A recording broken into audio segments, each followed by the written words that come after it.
Hello, beautiful people. I'm Nikki, and this is our weekly Saturday Horror Live panel, KillerCon, where we have killer conversation. Every Saturday, we are doing our Horror Live panel series.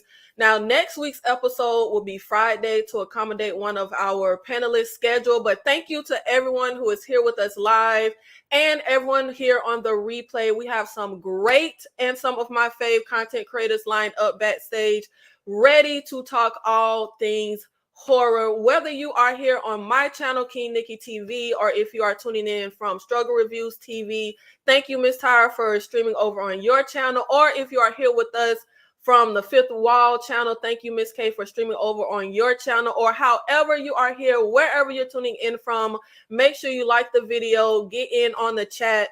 This is why you have to be here live in real time so you can be a part of the discussion. Now, I am ready to talk my second favorite subject. My first favorite subject, of course, being myself. But I am excited to talk horror with the ladies today. And yes, this week, our live panel is our Missy Elliott, Left Eye, Ladies First Horror panel. We have all women today. In the words of the great Megan Fox, I'm not killing people, I'm killing boys. Let's see what we have going on in the chat before we bring our ladies out. We have My Sweet Perspective. Thank you so much for being here in the live. Maggie J Reviews. Let's go. Let's talk all things horror, guys. Glad to be here and looking forward to the discussion. Like button hit. Thank you so much. Now, let's bring in our ladies. We are having a first-time member, a first-time content creator come to the channel. This is her first time here, so make sure everyone gives her a warm welcome. She talks all things horror on TikTok and have recently come over to the YouTube world. Let's see what Miss Gigi has to say about horror for us today. Hi, Miss Gigi. Hello. Thank you for having me. Thank you for being here. Room for Scream, Miss Gigi. Are you ready to talk horror? I am. I'm so excited. I've actually never done a YouTube live, so this is exciting. We're popping your cherries. Yes, exactly. And next we have our regular friend of the channel, the encyclopedia of horror knowledge. Always got her nose in a book and her glasses on ready. Miss K Blah from the Horror and Hooch podcast, as well as the Fifth Wall. Hey, Miss K. Hey, I came ready today. Oh, you came ready today. Stay Let's ready. go. You gotta get ready. That's right. And last but definitely not least, we have another friend to the channel, Miss Tyra from Struggle Reviews TV. Y'all know her name is known in these YouTube streets, okay? She got fans fainting like Michael Jackson, okay? We got Miss Tyra. Hey, Struggle Reviews TV. Why you gotta do me like that every time? I want the treatment everybody else gets. She always trying to throw me off my game. Thank you for having me. I'm happy to be here. My name is not known out here in these YouTube streets. I'm struggling, hence the name. Support your girl. Thank you for having me, Nikki. Thank you, and your two lovely ladies for being here, as always, on display for us. She makes me sick. She really does. Okay, so let's get into our killer conversation. We have a lot of great topics lined up for everyone. Now, as always, we hear the term horror is back. Horror is back. We discussed this. This is our topic that comes up a lot because there's always the latest movie that has everyone saying horror is back. Last time it was Late Night with the Devil, it was X, it was Barbarian, and now I'm hearing that about The First Omen. And I thought The First Omen was honestly kind of boring. I thought it was way more interesting visually, and the story was pretty dull. Gigi, how do you feel about The First Omen and everyone saying horror is back? Do you think horror is back? I I don't know. I think it's funny, like, when people say that because I'm like, where did it go? I feel like every year we have at least like a banger. So I'm like, I don't think it's ever gone. And I think also people just look for theater releases as well. I'm like, guys, you got to be looking for these deep cuts too, because that's where the true passion is as well. But I thought the first Omen was pretty good. I didn't love it, but like you said, I loved the visuals in it. I thought that the direction that they were going was absolutely beautiful. They changed up some parts of it, that threw off like the original story just a little, and I was like, I don't know if I like that, but overall, I thought I loved seeing Nell Tiger free. I thought she absolutely killed that role, and her little homage to Possession, that was fun to see. Yeah, I definitely thought she was great. I will say, I personally think the things they did with the story didn't take away from the original, and some of it was actually kind of interesting. But I mean, that first act, I was just bored out of my mind. I'm gonna be honest. I thought it was started pretty slow. What about you, Tyra? How did you feel about the first Omen and everyone saying horror is back? Oh Lord. You already know. Soon as you bring the nuns out in the horror, I'm leaving. Like I don't care. I'm sick of it. When you try to attach religion in the Catholic Church to horror and the Antichrist, I just don't care anymore. With that being said, the first Omen was not terrible. It did not need to be 2 hours. It was a very padded runtime. From a visual standpoint, I thought it was executed really, really well. And if you can, first of all, I'm sick of them touching on franchises. I don't want to see the first, the last, and everything of the Omen. I'm really over it. But with what they had to work with and how disgusted I am of all things, Damien in the Omen franchise, it was decent enough to hold my attention and keep my interest to go, oh, okay, they are subverting whatever I was expecting here, and they're trying to do something different. And they was working that little slime and demon claw overtime. And if you don't want nobody to get pregnant and have no babies, just say that. I'm good. I don't need any of that. But it's just not, I'm just really over the Catholic Church and horror myself per se. But I wasn't so disappointed that I would say, oh, this is just terrible. You shouldn't watch it. It's worth a watch, but a second one, I'm good on that. And it really should have been an hour and a half. Yeah, the religious horror, possession horror, it is a well that a lot of people feel have run dry. I actually love it. I like that subcategory. I love possession. I love religious horror. I'm not Catholic, but all the little Catholic traditions and all the little, like how they put it in horror, I love that stuff. Kay, how did you feel about the first Omen and everyone claiming that horror is finally back? Who said it left? Where are those people? I didn't know horror was gone. But if we're judging the state of horror by this movie, they telling a damn lie. Because now, listen, or maybe it was because my Adderall had done wore off by this time when I was watching it. But is that Leanne from The Servant?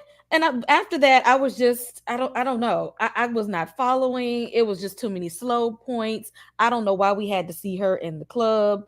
We could have skipped that whole part. If you just wanted us to know that this was Damien's mom, we could have took that very end portion, tacked it on to another movie, and made like a sequel. We didn't need all of that. 30 minutes of this, and I got the story out of that. Like y'all did a whole lot of, abstract concepts, and I see you had a little budget, to do, some nice things visually, but where was the story? I don't like when movies are too much hallucinating, and I see this, and is it real? And then this is abstract, and I see a visual of this. I need to see more real in this. I didn't know what was real or what was fake. After a while, I just kept zoning out until like the last 15 minutes. I think I just like the concept of the entire time of her trying to meddle and save somebody else. She really should have been trying to save herself. I was like, okay, that's different. I can get with that at least. Well, I ain't trust her in the beginning of the movie because after I seen her on The Servant, I said, I know she playing a villain. Oh yeah, I love her. I didn't trust her at all. Yeah, but I totally agree with the club scene. I literally was like, what is the actual point of this scene? Like it wrap it up. Yeah, It was very interesting visually. I like looking at the club scene. But yeah, as far as the story was involved, it just missed so many marks for me. But I will say what I did love. I would watch something from this director again. I just need her to get with a better writer. But what I thought was interesting is we play on y'all know my favorite subject is essay and horror. And people always say, well, it's needed because it's horrific. I feel like when it's done from a female perspective, this was the most like visceral that I feel like pregnancy, body horror, like all that stuff has been depicted. When the woman has that little thing draped over her face and she's like, please don't let him touch me again. Like that was so, I don't know, that kind of, I was like, oh God, like this seems really awful. Like, I don't know. I like the way it was depicted without us having to actually see the demon mating with her. Like that hit a lot more than like, how they usually will depict that in horror movies. Okay. I give him a point for that. Just get them guns out of my face. I just get them away from me. Please. Do something else. I don't want to see them no more. I don't. Now I was confused on that, like the scene when they have that little ceremony. I'm like, do the Catholic Church do this? Why look like she getting married? Like what? That's what I was finna say. Who is she marrying? They ain't show no groom. I just wish they would have just tried to stay clear of anything that would make the audience go, oh, this coven is evil. They're up to no good. As soon as she got there, they in a club, they in club attire, not in their habits, the nun smoking cigarettes. I was just like, it's all downhill. We already, can smell the corruption afoot. And it was just, I just think it would have been a lot better if the runtime was down and we would have got a more concise movie. They just really elongated areas that shouldn't have been. And that's what made a frustrating watch for me. I felt like it was frustrating waiting for the movie to catch up to the fact that it wasn't the little girl in that picture. It was like that was so like I'm like, this is so fucking obvious. Like that kid, oh God, that made for a really, really frustrating watch for me. Now, we know that when it comes to our horror icons, I feel like we kind of have the same conversations. We always talk about Chucky. We always talk about Freddy. We always talk about Ghostface, Jason, Leatherface. But I want to get into some of you ladies' underrated horror icons, the horror icons that we don't really hear mentioned in these conversations. I know a few of my personal faves that I feel like he should have won an Oscar. He should have got a key to the damn city. Clarence Williams as the funeral director in Tales from the Hood. I swear that is one of the greatest, most iconic horror movie performances in general. I also really loved, I don't know if they had a real name, but the girl Princess and her daddy from The Loved Ones. Lola. Lola. Okay. Mm-hmm. The Collector. I don't know why The Collector did not spawn like a huge franchise with tons of sequels. And look, we're gonna put some respect on Wishmaster and the Djinn. Okay, that is a horror icon that I really love. We're gonna put some respect on the Blob, that little alien blob. Okay, I love that little blob. Rusty Nail from Joyride is one of the few horror villains who actually win in the end that I feel like we never mentioned. Kay, who are some of your favorite underrated horror icons that we don't hear mentioned a lot? Ooh, I have a few. The little puppet thing from Dead Silence, Pumpkinhead. We need to talk about a little bit more. Pumpkinhead. Now I'm stealing my stuff. I ain't gonna have nothing when you get to me. I know. What's old boy's name that was in The Fly? Oh, Jeff Goldblum. Yes, Oh, yeah, I mean, I his know he wasn't character. just out here just killing willy nilly, but I mean, he did. He need to be placed in there. That movie was creepy and very graphic. I love that movie. We need to throw in. And I know a lot of people ain't seen this movie, but old girl from Death by Temptation, that was a villain they didn't even see coming. Yes. And Puppet Master. Why we don't talk about them little puppets? Look, that's all. Tara, who are some of your underrated horror icons? Girl, Clarence was at the top of my list and you just stole him like I ain't have him in the waiting room. Hey. Then Kay came to the left with Pumpkinhead, slapped me upside my head. Like, I love Pumpkinhead and his design, and he just doesn't really get mentioned enough. But anything like with a doctor attached, it's a lot of unsung doctors to me. Like the doctor in Reanimator, crazy. The doctor in From Beyond, insane. The doctor in Event Horizon, unsung. Oh my God. Lord, love him. What is that guy's name? Oh my gosh, the Texas Chainsaw Massacre 2 dude with the metal plate, the top in his head. What is his name? Oh, you know that ain't my franchise, honey. I know. I don't remember his name. I think it's Top Shop or Shop Top. The dude who's like sticking the hanger in his brains in Chainsaw Massacre 2. I feel like he is so underrated. I love him like in the best way possible. What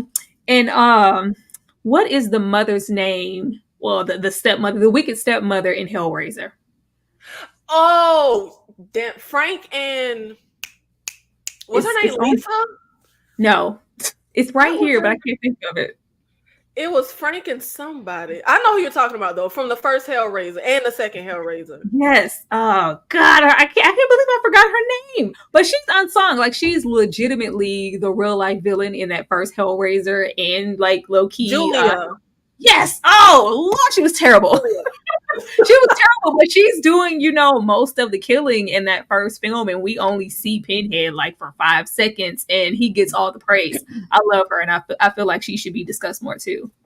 You know what? That I love Hellraiser, and I agree. Like people always talk about Pinhead, but they aren't even really the villainous character. Him and his Cenobites aren't really the villainous characters of that movie. It's Julia. Well, and Frank. I think his name was Frank. Yeah. But Gigi, who are some of your underrated horror icons? You honestly kind of listed a lot of them. Like I love the guy in The Collector, which we were actually supposed to get. A third one. Yeah, we were supposed to get another Collector. I don't know what happened with that. Also, Ginger from Ginger Snaps. I just love. Lola, The Loved Ones is probably one of my favorite horror movies of all time. I don't know. It's not like I don't necessarily think it's like a 10 out of 10 movie for everybody, but it is to me. And I just absolutely love it. Both her and the guy. And I don't even remember what the guy's name was, but I absolutely love them both. And probably Erin from You're Next. I think that she's an unsung final girl. I think she's starting to get some more praise now, but she's a badass. Child. Yeah, put Gage in there too.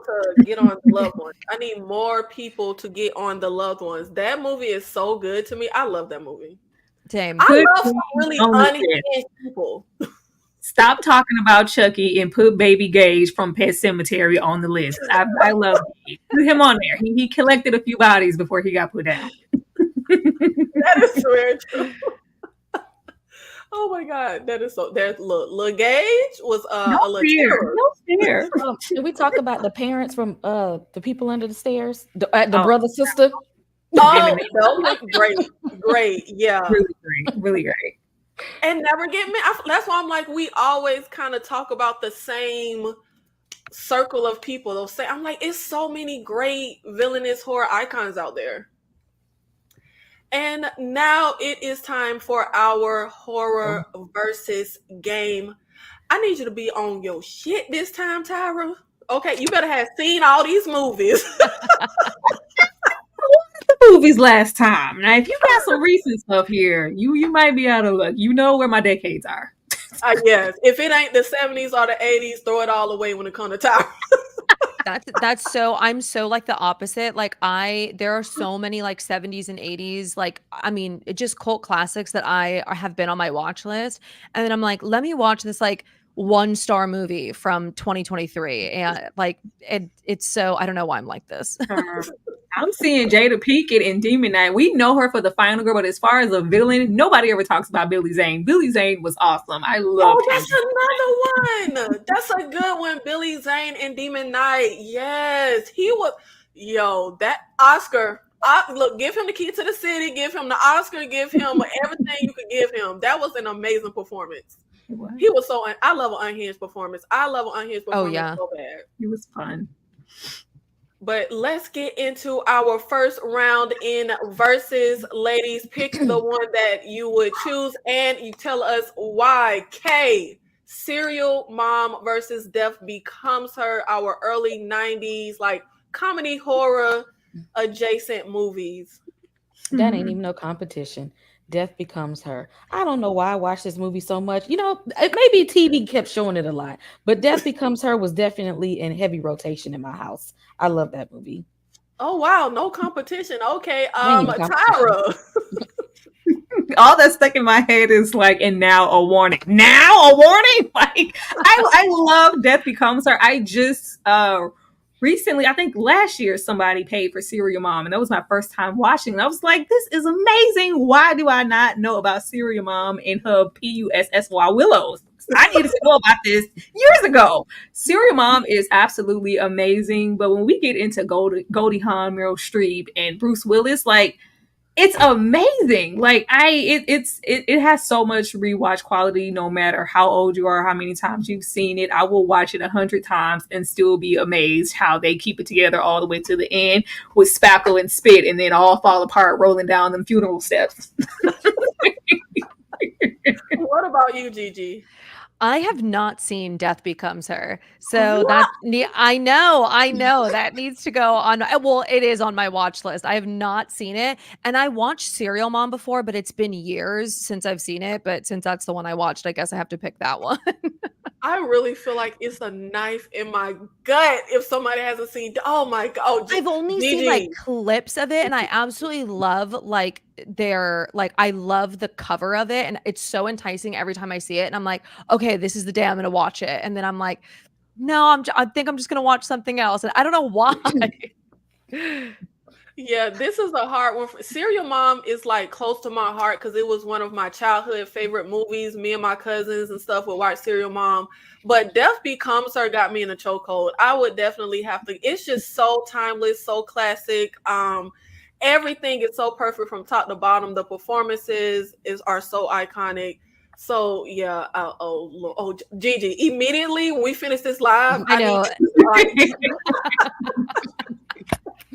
Like, don't breathe, don't eat, just go watch the movie. Tyra, Urban Legend versus Friday the 13th, the Millennium remake. Oh, you know how I feel about these movies. Oh. See, that's why I went to you first, because I know. You know I'm not a fan. Just because I hated the era of Remake City, I'm going to go with Urban Legend. Like, and Friday the 13th is not a terrible remake. It's actually one of the better ones from that time period. But just because Urban Legend is its own individual thing, Loretta Devine is there. She's Black and she didn't die. I'm going to go with Urban Legend. You know, that's a final girl nobody ever mentioned, baby. Loretta Devine is technically a final girl. She survived, and she come in the clutch to help save, like, the lead final girl. Gigi, Urban Legend versus Friday the 13th. I'm going to have to go with Urban Legend. I am honestly not a big Friday the 13th fan. So I love you. I'm like, I feel like I'm going to pick everything over anything Friday the 13th. Sorry. I knew you had some good sense. Hey. Now, I love me some Jason Voorhees, okay? I watch the marathons every Friday the 13th, but the old ones. I had a problem with this movie, especially the black guy was lame. He was cheesy. Oh. Of course, he died. He was whack. He was nobody's favorite character. He was irritating. He bothered me the whole movie to the point that I didn't even want to finish watching it. And I love Jason. So off the strength of that alone, I'm going to pick Urban Legend. And yes, I did love Loretta Devine in this movie. I actually really love the stories in Urban Legends because I actually used to read books about these urban legends. So when it came to like the movie era, I was really excited that they made it into a movie. The sequel wasn't all that, but the original Urban Legend was. I need to rewatch Urban Legend. I'm just thinking about scenes like Urban Legend had a really dope intro when you have like the killers in the back seat. Yes. I really do. It's so good. And I feel like that's another underrated horror villain is wasn't she the clear cell girl? who played the villain in Urban Legend, when she gets to turn unhinged, she was great and fighting for her man. Okay. I loved her performance, and I guess we got a unanimous winner this time. Urban Legend coming in on top. The Descent versus The Abyss, two horror movies where we are down in darkness. One, we're at the bottom of the ocean. John Carpenter's, I think it was John Carpenter's, The Abyss, and then The Descent, we down in the cave. Gigi. Oh, I'm The Descent, like always. That's in my top 5 favorite horrors of all time. I love it. I bought like a VHS remake of it too because I just absolutely adore this movie. I think when you think claustrophobic, you think The Descent. So great. Water also scares me too much, so I'm just like, any water movie I love to watch, but then I'm like, no, not for me. And that's actually creepier to me than a cave. I have like a serious fear of the ocean. I'd rather be in a cave, I'm gonna be honest. Kay. Yeah, because see, I'm not doing that water stuff. And I love me some shark movies and whatnot. But the Abyss was like forgettable. Like nobody even talks about The Abyss. But The Descent, that's rewatchable. That's one that if I see it on TV or if I'm in the spirit, I'll rewatch that one. Nobody's rewatching The Abyss. What now? Why is The Abyss catching all these strays? Not So one and done. What? Oh my Lord! Never liked The Abyss. What? I never cared for The Everybody be off Abyss. the panel right now. It was a one-time watch for me, and I was like, that was that, and I never watched it again. It was never anything I wanted. There, some tangible things there, but I just feel like with The Abyss, I've seen The Abyss executed better somewhere else, so it's just not anything from now. The Descent, honey, I will watch that any given year. Just the monsters alone and the budget that they had, the monsters look really, really good. The creature effect there was great. And I love that we didn't just keep the villainy to the monsters. You had a little trash best friend who was sleeping with her husband. Oh, it was terrible. Mary Fisher lives by in a castle by the sea, and she stole my man. She had stole that lady man who was in that cave acting like she didn't do nothing out of guilt. I love that. The Descent is just really good, and I just can't say I ever revisited The Abyss after the one time I watched it. I'm sorry. Yeah. Wow. Okay. That lady did make me mad when she said we all lost something in that crash. Like, bitch, you was cheating with your friend husband. What do you mean we all lost something in the crash? You what? That took me out. That's what, I like a little drama sometimes. Yeah. Give me a little drama. But I don't think she should have been blamed for killing old girl, because why would you sneak up on somebody who's like in a heightened state that just finished fighting for their life? Like, girl, say something, speak up. Like, mom's the word. Like, what are you doing? That never makes sense to me. Poltergeist versus The Exorcist, Miss K. The Exorcist is one of those movies that kind of scared me growing up, so I'm gonna have to go to the Poltergeist. Because Carol Ann, that's classic. I will rewatch the Poltergeist any day. I'm not watching that scene of the Exorcist. It's just one of those images that I'm not watching at night. The Poltergeist, I'm good with. Now, Tyra, I know you all about your old school horror, and I cannot verse anything new against old. So old against old, classic against classic. Which one coming out on top? Oh, child, there's no competition. It's The Exorcist. It is The Exorcist, and I really do enjoy the Poltergeist. It's a really great horror film, but The Exorcist was groundbreaking. This is religion, nuns, them priests in them. It's done right here. This was the first for a reason, and everything is just paling in comparison to this film. Like, it is so good. I don't care what comes out. This, The Exorcist 3 is my buddy too, but this is a really well executed. If you want to entice someone with religion, demonic possession, this is what it is. I will love this down forever in comparison to what was our little time? What was the hell? The first No. No. I hate the fact that nobody has been able to touch this film. Like, and it's hard, but I haven't seen one religion horror that is just like, oh, okay, it's up to par with something like The Exorcist. This was amazing. Everything is just like, oh, we took off bits and pieces, especially in the possession realm of something like The Exorcist, and we just can't seem to do anything different with it. This is amazing. The score was great, the lighting, the priest in the end, taking it into him and going down. It's just so good. It's so good. And they see Reagan through hell. Like, that lady's back is messed up for life from this freaking movie. Like, it's the number one for a reason, and it still holds up no matter how many times you watch it. Gigi. I love the Poltergeist and all the story and the lore and everything behind it, but it's The Exorcist, like, without a doubt. That's probably one of my most rewatched movies. It has a special place in my heart, and so I will always pick it. Am I the only person that really likes Exorcist the beginning? Wait, is that the one that just came out? Sorry. Like the new one? The prequel? No, not the one last year. What was the prequel? Wasn't the prequel called Exorcist the beginning that followed the priest when he was younger? I'm the only person that likes the Exorcist prequel. You were alone, I guess honey. so, because I don't even know what that is. Oh wow! You have to go watch that too. They made a Exorcist prequel. I was it like the early 2000s or mid 2000s. I was not Don't a fan. listen to the hater Tyra. It's really good.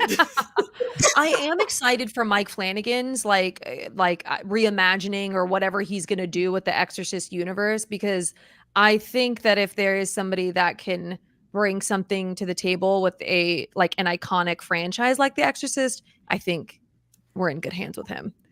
Oh, child. Yeah, I love that comment from Dominic. He's talking about the Poltergeist too.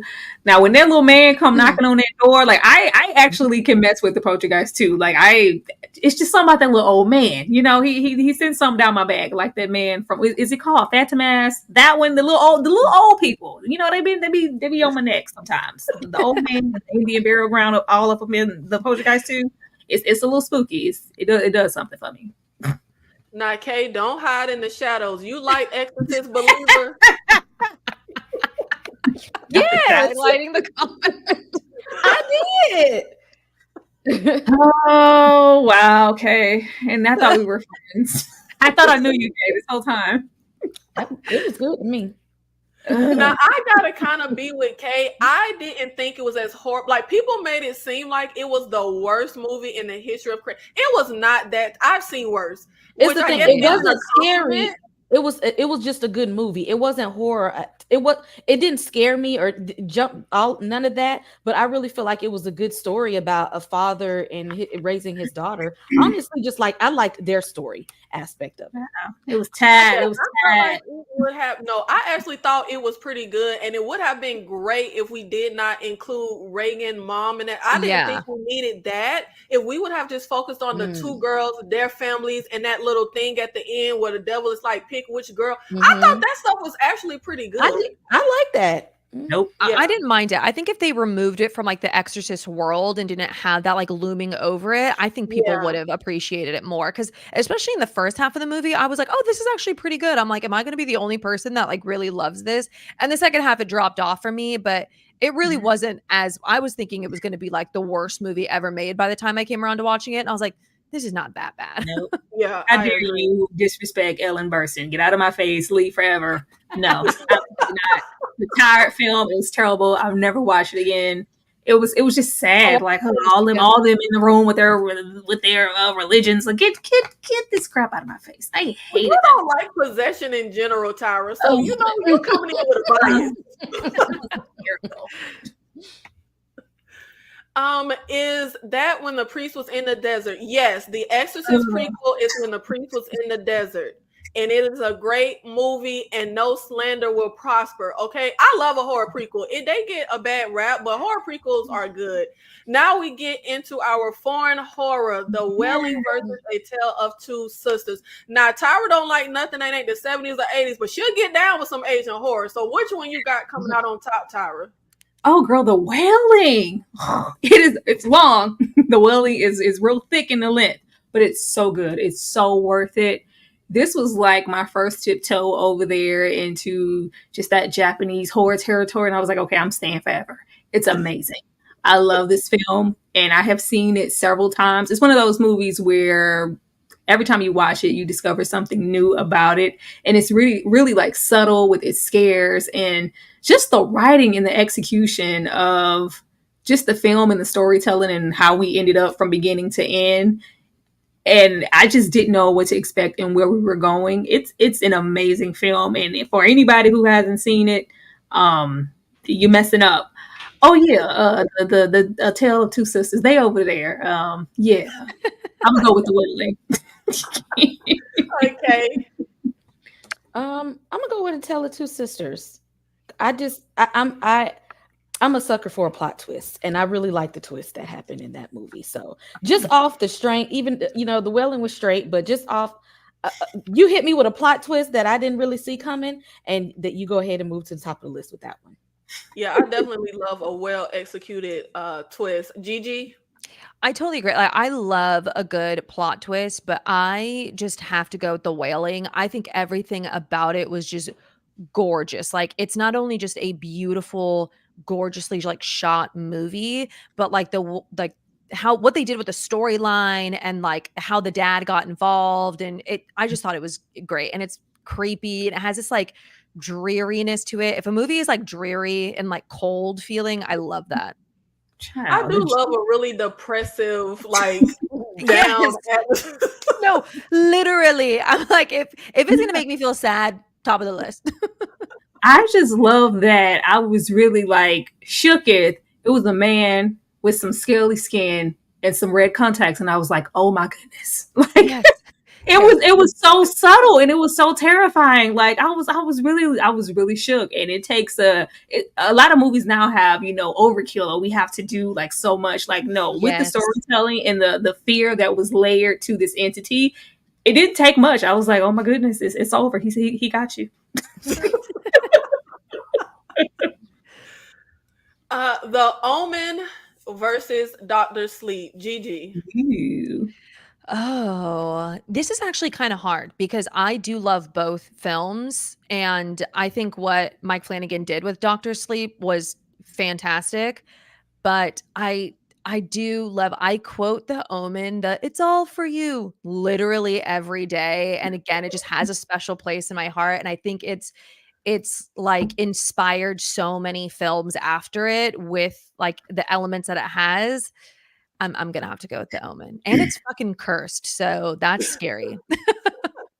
Okay.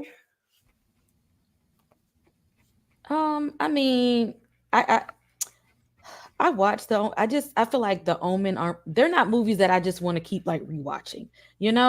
It's I don't know why. It's just like I watch it, I get the whole thing, and it's a classic. But I'm gonna have to go with Doctor Sleep because this movie is so underrated. It was very well executed, and it's a movie that I would revisit and watch again. I really love, and not all sequels are good sometimes, especially in the horror genre. But this sequel, it told its own story, but with a purpose.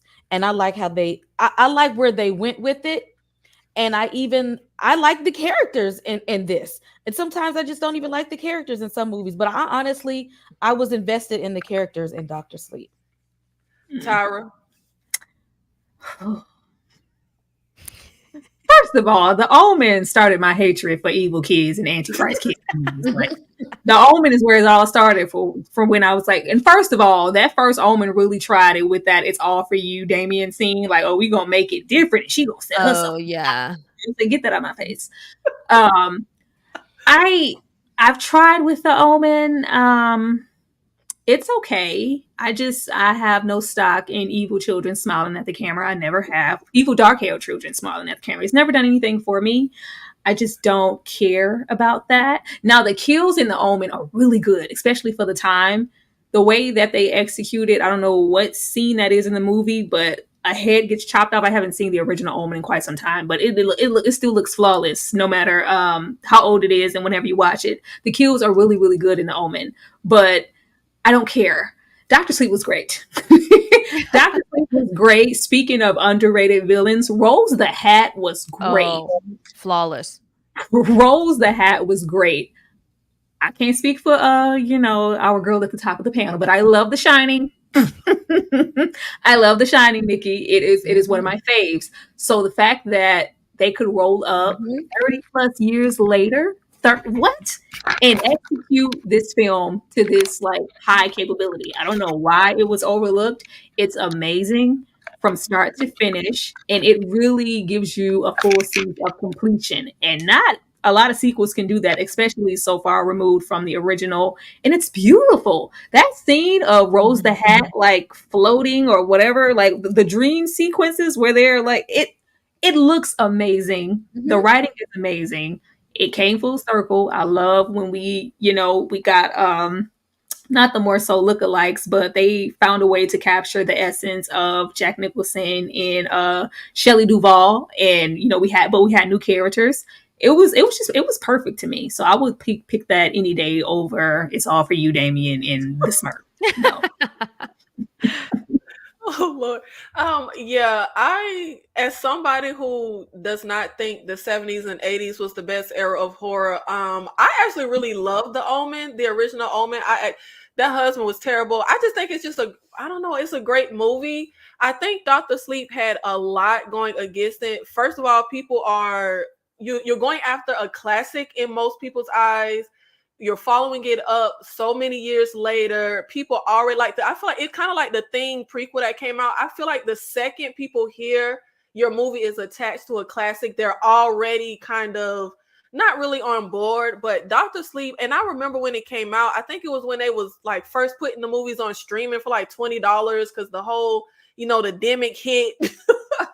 But I'm not a fan of The Shining. I don't really like that movie, but I thought Dr. Sleep was so good. And what I thought it did well, I really don't like an unlikable protagonist, but they did an unlikable protagonist in the best way when he leaves that damn poor little baby, and like he did some really abhorrent, like horrid actions, but you still feel for him and root for him as a character. And I think that's pretty hard to pull off. And we don't talk about Abra. Abra is our black final girl. She had all the magic, all the shining. She tripped up Rose the Hat. Okay, yeah, we need to give Abra her just due. Dead Alive versus the Frighteners. Y'all know my least favorite horror is comedy horror, but it's some gems out there. Okay, Dead Alive versus the Frighteners. The Frighteners every time. Every time. I rewatch that movie all the time. So I'm always gonna go with the Frighteners on this one. Frighteners all day. Gigi. This is blasphemy. I haven't seen either because every time I like see, I'm just like, doesn't interest me. So and I know that it has like a cult following, but I'm like, nah, just I don't know. I'm kind of the same way. Like these, when they're too, I don't know, like animated or just, I don't know, big, I'm like, no, I'd rather just have something a little slower. I don't know. You know what? I don't blame you, Gigi. I really don't like comedy horror. And especially when it's like the really like slapstick, really jokey type of comedy. But I think these two are gems. But I don't think you're missing much. But I would say Frighteners is pretty freaking terrific. Tyra. Oh, child, it's Frighteners. Even though the film is good, I have a special bias towards Michael J. Fox. I love me some little Michael J. Fox, so it's gonna be. And we have Dee Wallace. Anytime I love me some Dee Wallace, she is like horror gold, and she's here, and we're getting into just that tag team.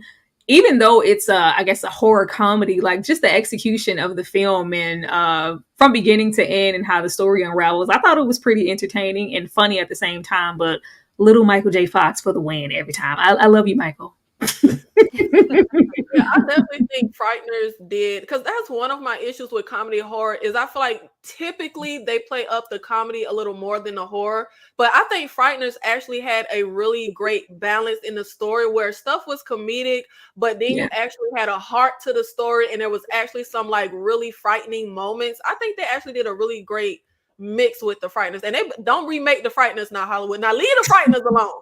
Now I be riding for Hollywood remakes, but let's leave Frighteners alone.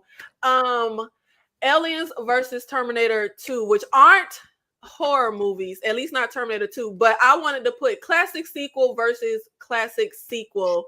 Gigi. Okay, this one is actually kind of hard. Terminator 2 was randomly on the TV the other day, and I was like sucked in, but I don't know. I might.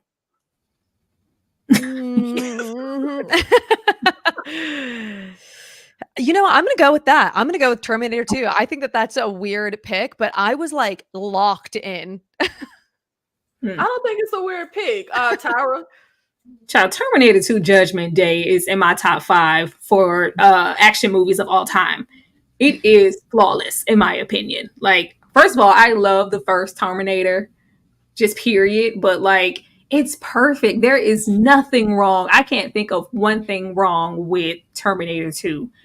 It's my favorite film. I know Cameron gets all his praise for Avatar. They can go where it is. It will always be Terminator 2 for me. Aliens over there. Terminator, it's flawless to me. I love it. Like, I rewatched that one a couple times a year, honestly. It's amazing. Okay. Because we're in the, if we look at it from a horror standpoint, I'm gonna go with Aliens, because I mean, that just the image of the creature in the movie was kind of terrifying in itself. And I look at the Terminator as an action movie. So yes, that very great action movie. I put that in the category with, like, because during that era when we had all of our action hero stars. So in my mind, that's the action movie. So I'm gonna go with Aliens for this one. Okay, you can't tell me the T-1000 wasn't terrifying, girl. He was scary. He was scary to me. Like, are there no limits to what you can do? Like, I think because I'm afraid of aliens. That might be why. Because I see so many lists. Terminator 2 is never on the list, but I've seen horror lists with Terminator on it. And I'm like, if we're going to put that one there, this one belongs there too. The T-1000 to me is such a horror villain in my eyes, and it's just that sense of just being unstoppable, and you just don't know where it's going to go and how it's going to end and who's going to live and who isn't. If that's not horror, I don't know what is. Yeah, I'm more afraid of the alien looking thing. That's more terrifying. Okay, because we don't know what they do when they own planets and them little egg things that be coming. No, that is way more terrifying and gross. Now, I don't really agree when people get into the genre semantics and they're like, no, that's not horror. I think horror is, you have horror elements in tons of movies, and I think that a lot of movies can have a bunch of different genres. I will say I consider the first Terminator to be way more horror slasher in as far as not just the story with the, killer stalking them, but also just the vibe, the atmosphere of that movie, how it's shot, the way it looks. It feels dark. It feels like a slasher. Terminator 2, yes, you still have a relentless killer stalking them, but the way that they shot that movie, the way it looks, the whole atmosphere and visuals, that definitely gives me way more action than the first Terminator gives me way more horror, dark, noir, slasher type of vibe. So I would say, Tyra, that's why I personally think you probably see Terminator talked about in horror spaces over Terminator 2, because the whole feel of 2 is just very much straight horror. I'm not horror, sorry, straight action sci-fi. But we had a lot of explosions in Terminator 2. I love every single ounce of every shotgun explosion and 18-wheeler. It's everything. But yeah, we got hella explosions. Yes. And our best John Connor of all the movies. I love that kid. And now for our horror TV series, The Strain versus The Walking Dead. Gigi. I never watched The Strain, and so I have no. What is it even about? It looks like it's about. And you know what? Weren't you the one who said you like Guillermo del Toro? He did The Strain. Oh yeah, yes. The vampires look like the vampires from Blade 2. Oh, yeah, okay.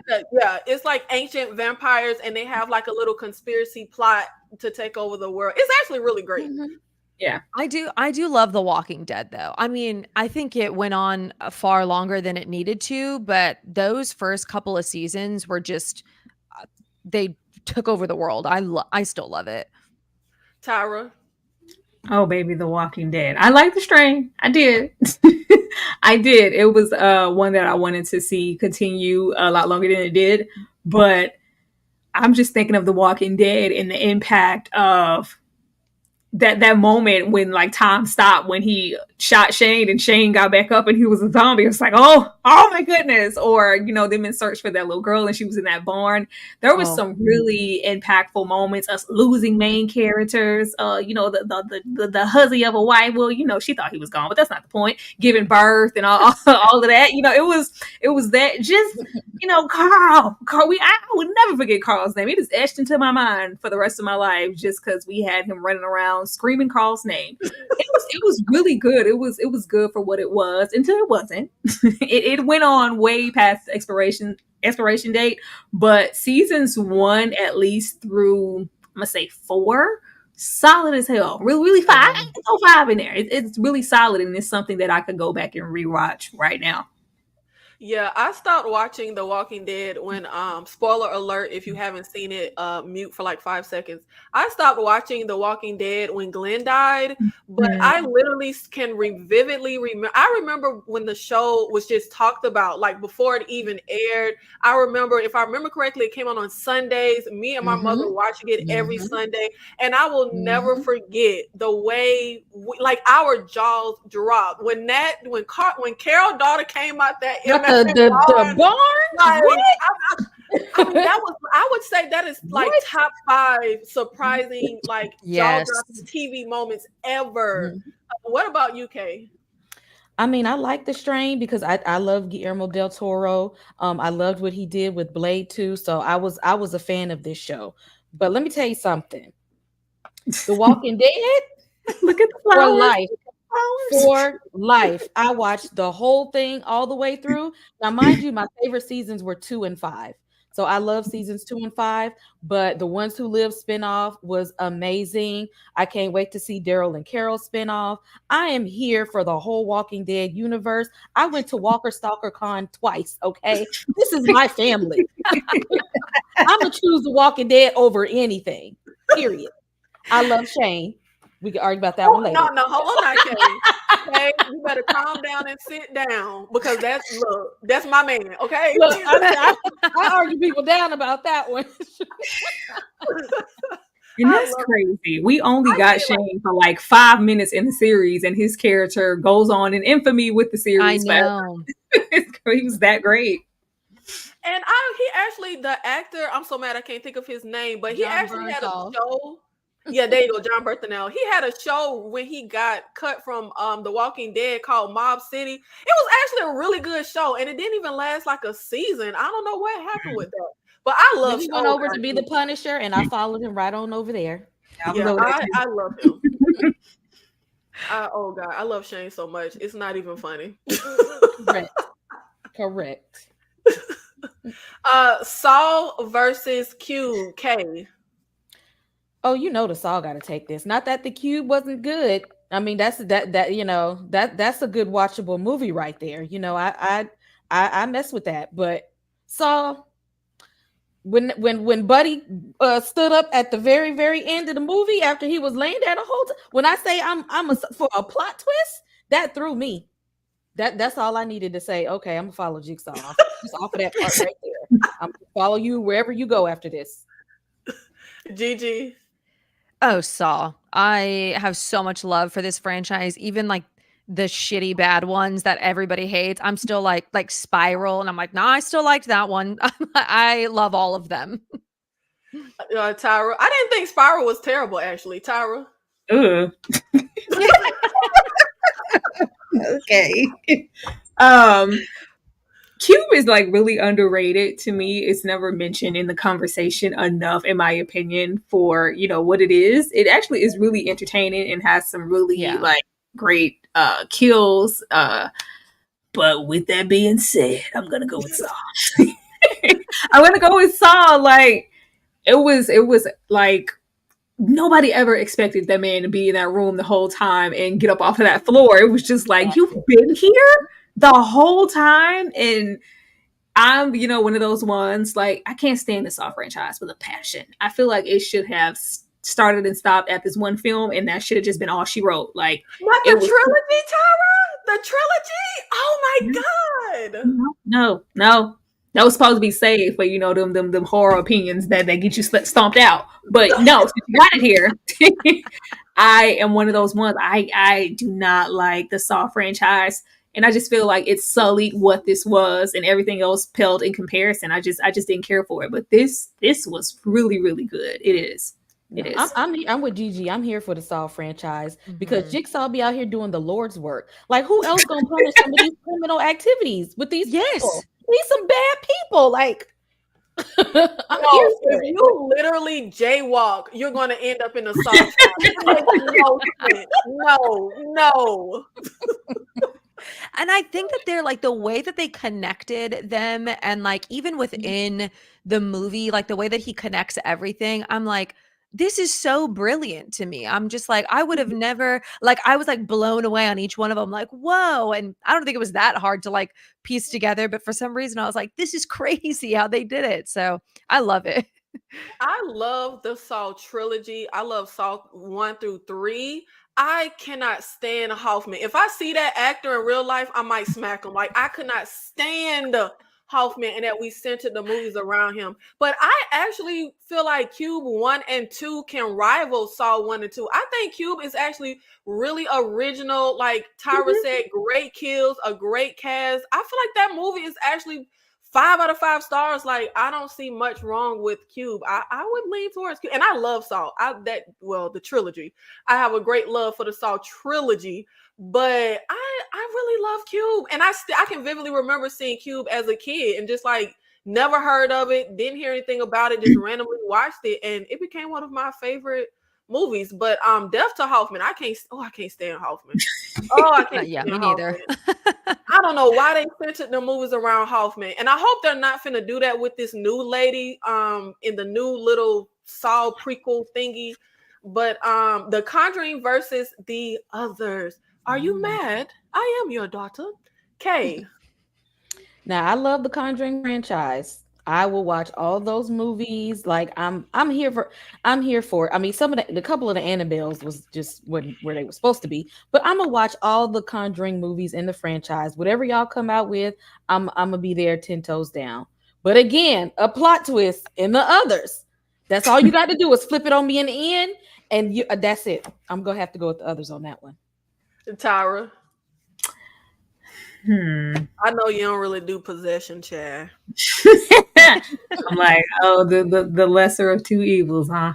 Like you didn't think the Others was really good? Now I would think the Others would be up your alley. The others was cool. It's not something that I go back to all the time. Like, it's the, where's my, I am your daughter. We love those moments. It's just, and I love the twist in the end, and also the situation with the husband, and because you really didn't know when it was just like, oh, my kids can't go outside in the sunlight. It's just like, what's going on. So it was really in the first time you see it, it's like, oh my goodness, I really didn't expect that. So if I had to go with one, it would be the Others. But The Conjuring is actually one of the more recent movies that I enjoy. And once again, I feel like it should have stopped and started here. It should have stopped right here. And we kept milking it, and it just dilutes my feelings with the franchise. And sometimes I'll loop The Conjuring in. But The Conjuring is executed really, really well. But I'm going to go with the Others. You hate a sequel, Tyra. What about you, Kay?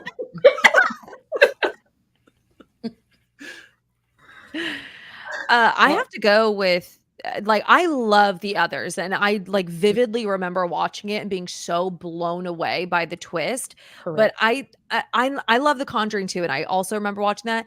I just think I have to pick The Conjuring because of its watchability, like rewatchability. With the Others, I feel like you can't really rewatch that and it hit the same, or like you enjoy it the same. So I have to go with The Conjuring, even though I do agree with Tyler. I hate the Conjuring franchise. I think that they should have stopped here.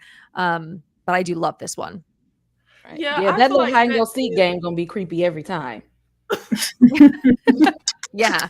Giving them claps. That is one knock against the Others. The Others for me is I really was blown away the first time I saw it, but I think it's one of those movies that kind of loses the sting once you know the twist. Mhm. It just that the rewatching it doesn't hit the same. And I will say for The Conjuring, I unfortunately have always been that like audience who's like, okay, when somebody gonna die? Can we get some blood and guts? Can we? And I will never forget watching The Conjuring and getting to the third act and being like, wait, ain't nobody even died in this movie, and I love it. It is very hard for me to love a movie and don't nobody die. You don't give me no blood and mayhem, but The Conjuring was executed so brilliantly on just like, for me, just the basics of horror without the bells and whistles of horror. I feel like it worked really, really well. Yeah, oh, but the others is very classic to me. But yeah, I agree with Gigi as far as rewatching it. Speaking of that, did you finish American Psycho like I asked you to? Now the I saw American Psycho for 10 minutes. I was bored out of my mind and I cut it off. And he stomped out a dog and I said, oh hell no, I'm out of here. But Yeah. I was bored. Why was I couldn't do, I was so bored. You didn't even see, and I suffered through the first Omen for you. It's fine. I see what this relationship is. It's fine. But It's he cool. was in there talking about his face. I feel like I was watching a YouTube girl's like beauty Watch routine. it.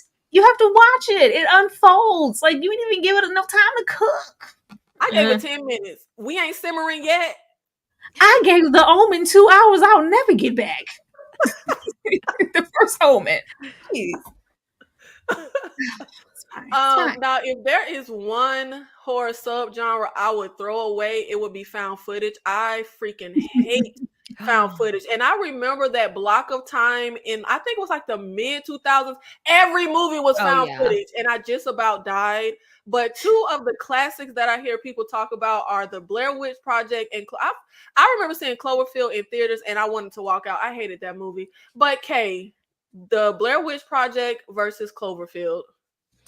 Now, I'm with you with like that Cloverfield. I actually liked 10 Cloverfield Lane and that and the Cloverfield Paradox. Oh, I love Cloverfield Paradox. Like the sequels, I mess with the sequels. This movie I wasn't feeling, but the two sequels after were very good. So I'm gonna have to go with the Blair Witch Project, just on the strength of they had me scared thinking something was really gonna happen. I was scared because they made me scared. Now I don't even remember what happened that we really had to be scared about the whole time. But just off the strength of their anxiety, I was like, okay, something trying to get us. So I was a little afraid too of what, I have no idea. Gigi. This one's hard. I love found footage. Even though I love them, even though half of them I like end up hating them. But I love Cloverfield. It did make me motion sick the first time I watched it, but I think it does really well with like the tension and like anxiety building. But the Blair Witch Project, I'm gonna have to go with that, just solely based on one, they did something that no other it can never be recreated, where like people thought it was real and it was like scaring the shit out of people, but also just on the principle that they like had no budget, they had no script. This was all just them. They used their real names. It's just like they just went in the woods and shot a movie, and it was like the highest grossing movie ever. And I'm just like, props to you. And it just sparked a whole subgenre. So I have to go with Blair Witch. If I remember correctly, wasn't this the movie where they had the actors going to hiding or something for like a year so people could really buy into it being real? Wasn't it this one? Mm-hmm. I have no idea if they went into like hiding, but I think it's crazy that they didn't have any like script, and they would just like leave them in the woods. They'd be like, okay, this is kind of what the scene is going to be, and you're just going to stay in the woods overnight. And I'm like, that's fucking terrifying. Just improv. What about you, Tyra? Oh, what Gigi said. Everything Gigi said. And I'm with Kay in the Cloverfield franchise. My favorite is 10 Cloverfield Lane. And I was like, how do we get from that to this? I'm glad we got here, but this is so much better. Yeah. And, we had Dan there. Dan, Roseanne's man. I loved it. I love when he gets to be a villain. He's a really great villain. But the Blair Witch Project, and just that thought, because I remember, I think I had just turned 10, and it was a big thing. Like, everybody had become like some investigative journalist trying to figure out where these people are. was this real? Did this really happen? Like everybody was so freaking invested and just so like I'm so freaking scared and all that in the just the aspect of them turning like something into nothing and everybody's heart pounding because somebody was left in a corner. It was insane. Like everybody was truly invested in this for like before it came out and after it came out, just trying to piece together, did this really happen? We're like, nothing's ever gonna do this again. And I think it was groundbreaking. Now the found footage franchise, ciao. Put that next to The Possession. But this was the first for a reason. I'm with you, Gigi. I love a good found footage movie. There you go. I was like, someone's got to love it. Stephen King versus Stephen King. Gigi. Oh, this one's hard. Oh, because I love like the bloodiness of Carrie, but honestly, I'm gonna have to go with Misery again. If it's like a dreary, like dark and stormy night, or like a cold, wintry setting, I gotta pick that. Plus, I mean, this is freaking Kathy Bates's like, this is her best role ever. She did so great in this. Okay. I can't even choose here because both of these movies had scenes that are pretty much standouts in my life. The scene where Kathy Bates knocked his feet, that I was scarred from that. And the very, very end of Carrie, when she popped that hand out of the grave, okay, that scared me. I don't know. I shouldn't have been watching that too young. But these are iconic movies with terrifying scenes. You know, I can't choose with these two. I don't even know. I'm gonna have to think about it. Tyra. They're gonna see your dirty pillows. They're pressed, mama. They're pressed. Like I'm gonna go with Carrie. I love Misery. Like Kathy Bates was something to fear, and it's the subtlety and the craziness of her villain, like the passion that she had for those books and the things that she was willing to do to keep that man close is crazy. But Carrie is, talk about underrated villains. Carrie's mother, like I think people focus on Carrie as the villain because Carrie is the one that uses that telekinesis to put the hammer down on everybody at that prom. But prior to that, Carrie's mother is scary as hell. Like Carrie's mother and that little figurine of Jesus will shake me. Laugh at you. Oh my God! Yeah. Like you gotta put her in the closet with that little Jesus. I hate it. But just I just a few months back I just rewatched Carrie just because, and I was like, this is so good. This is so good. I still go up for, you know, the slow singing flower bringing at the end, and it's all white and ethereal, like and then that hand pops out like that's it's so good. It's just really good. I love Misery, but if I had to choose, Carrie for the win every single time, and the young Sissy Spacek, amazing. Oh girl, you tried it with this. Why would you do this? Okay, it's not supposed to be easy. It's not supposed to be easy. Why would you do this? Okay, Hereditary versus American Psycho. I love freaking Christian Bale. Okay, if it was any other movie besides Hereditary, I'm gonna go with Christian Bale every time, every single time. But Hereditary, that scene in the car and the mom going in the room the next morning, I was just like, I had to pause the movie for a second. Like, wait, what? Let me run it back and actually see what took place. Just off of that scene right there alone, I'm gonna have to give it to Hereditary. Gigi. This one is kind of hard. I absolutely love the iconicness of American Psycho. I love Christian Bale. And the first time that I watched Hereditary, I did not have the love for it because I watched it like after the hype happened. So like I was expecting like I just had it so overblown in my head that when I watched it, I was like, oh, okay. But I recently rewatched it in IMAX, and then I watched this like hour and a half long breakdown video on YouTube, and I was like, this is the smartest movie ever written. The depth that they went into with this, Hereditary. Hands down. Tyra. Now Hereditary, when the happening happened with the mom and she's like consistently bashing her head into that wall because she's fully like it's great. When oh my God, when she throws that those thoughts, that journal in the fire and the husband gets ablaze, like with that being said, it's American Psycho. It's American. Hey, Paul, like, I gotta return some videotapes. Are you freaking kidding me? This is one of my favorite horror films, like, period. Christian Bale is amazing. This is what got me into him just as an actor. And I was like, I don't care what he's in, I'm going to watch it. It's a slow burn, Ashley. But the payoff with American Psycho is worth it. You just leave questioning every time what was real, what wasn't. Did he murder these people? Didn't he? I love the fact that it's directed by a woman. It's just really, it's good. And when it gets bloody and he loses his minds, you know, the prostitutes, you know, the sex scene where he was doing the Dougie, getting his life in the mirror. Oh, yeah. I love it. That scene is iconic. I love it. Him, you know, running naked with that chainsaw. Like, it's just so good at, you know, just how depraved he is in his mental state. And you just see, or just the thoughts that he's just constantly looking busy and jotting down things in that sick, perverse little notebook.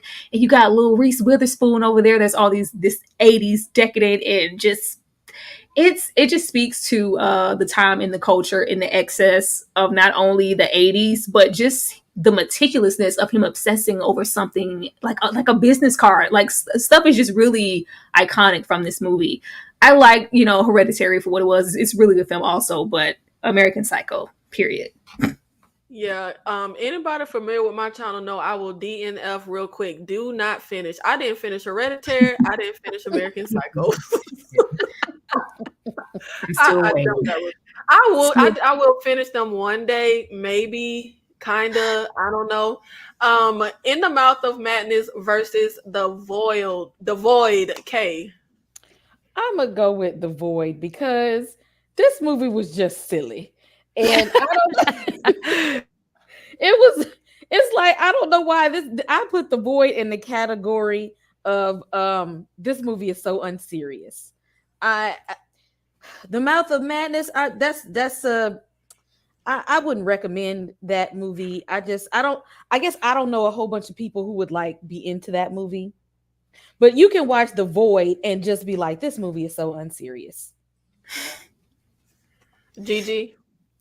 I honestly am gonna have the Void is very unserious, but I'm gonna have to go with it in the Mouth of Madness just because of Sam Neill. I love him, even in the movies that I am not a Possession, like the movie Possession, and that is a cult classic. I'm not Possession fan, but I powered through it because I was like, Sam Neill, he's my boy. I gotta watch it, so I'm gonna pick that one. Tyra. Man, I need y'all to attach $1 to these comments so we can see your comments. I see you, Miriam, saying we need to break down American Psycho. It's not too much I haven't broken down on the channel. It's an American Psycho somewhere in all those 500 videos. Go find it, Miriam. The Void. I was so surprised at The Void. I went in expecting nothing. Correct. I went in expecting nothing. And it was just one of those, like, oh, I'm just going to randomly throw this random movie. I was like, what? What? I am a sucker for gore, carnage, and body horror and practical effects. I was like, oh boy, we're here. I'm happy I'm here. It reminded me of the silliness, me and my 80s. I was like, oh, we're back in the 80s. We're in the 80s. We're in the 80s. It's foolishness happening for no reason, and I love it. Like, it was so different and unexpected. It made me feel the way I felt the first time I watched something like VHS. I was like, what is this? What is happening? Like, where are we going? And I love that too often with movies now. And I love In the Mouth of Madness, but just the fact that The Void isn't all that, old, because my decades, and it grasped my, it's probably because it was reminiscent of my decade, but that's not the point. That's not the point. I really was kind of blown away by The Void and what they were able to do with the smaller budget and just the way the story went. I was like, I have no clue where we're going or why, but I'm going to stay here until we get there. Yeah, I wasn't sure if y'all meant unserious in a good or bad way. I love The Void. Like, I am so obsessed with that movie. Like, the whole, like, isn't it like cosmic horror, body horror, like freaking horror, like batshit horror? Like, I'm like and I love anything nasty, disgusting, like blood, guts. Any Like, movies that's like that are unserious. When they be doing too much with the graphics, I'm like, y'all can't be serious because y'all know this ridiculous. I loved it. It looked good though, okay? It wasn't like unserious to the point of like, what the like? Did y'all really thought like it was executed well? It looked really good. okay, The Ritual versus Identity. Oh,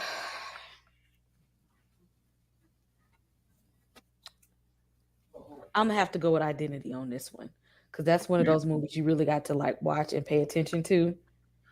Like for people that actually like sit and actually have time to watch something really good, I'm gonna go with Identity on this one. Tyra. I really like The Ritual. Mhm. I really like The Ritual. Identities, it's cool, but once you see Identity and you get the twist, it's like, okay, it's kind of like the thing we just said with the others. It's not You see, worth I'm a always here for the rewatch. twist. Mhm. I have rewatched The Ritual several times. I was like, whoa, this is different. You know, they love to send.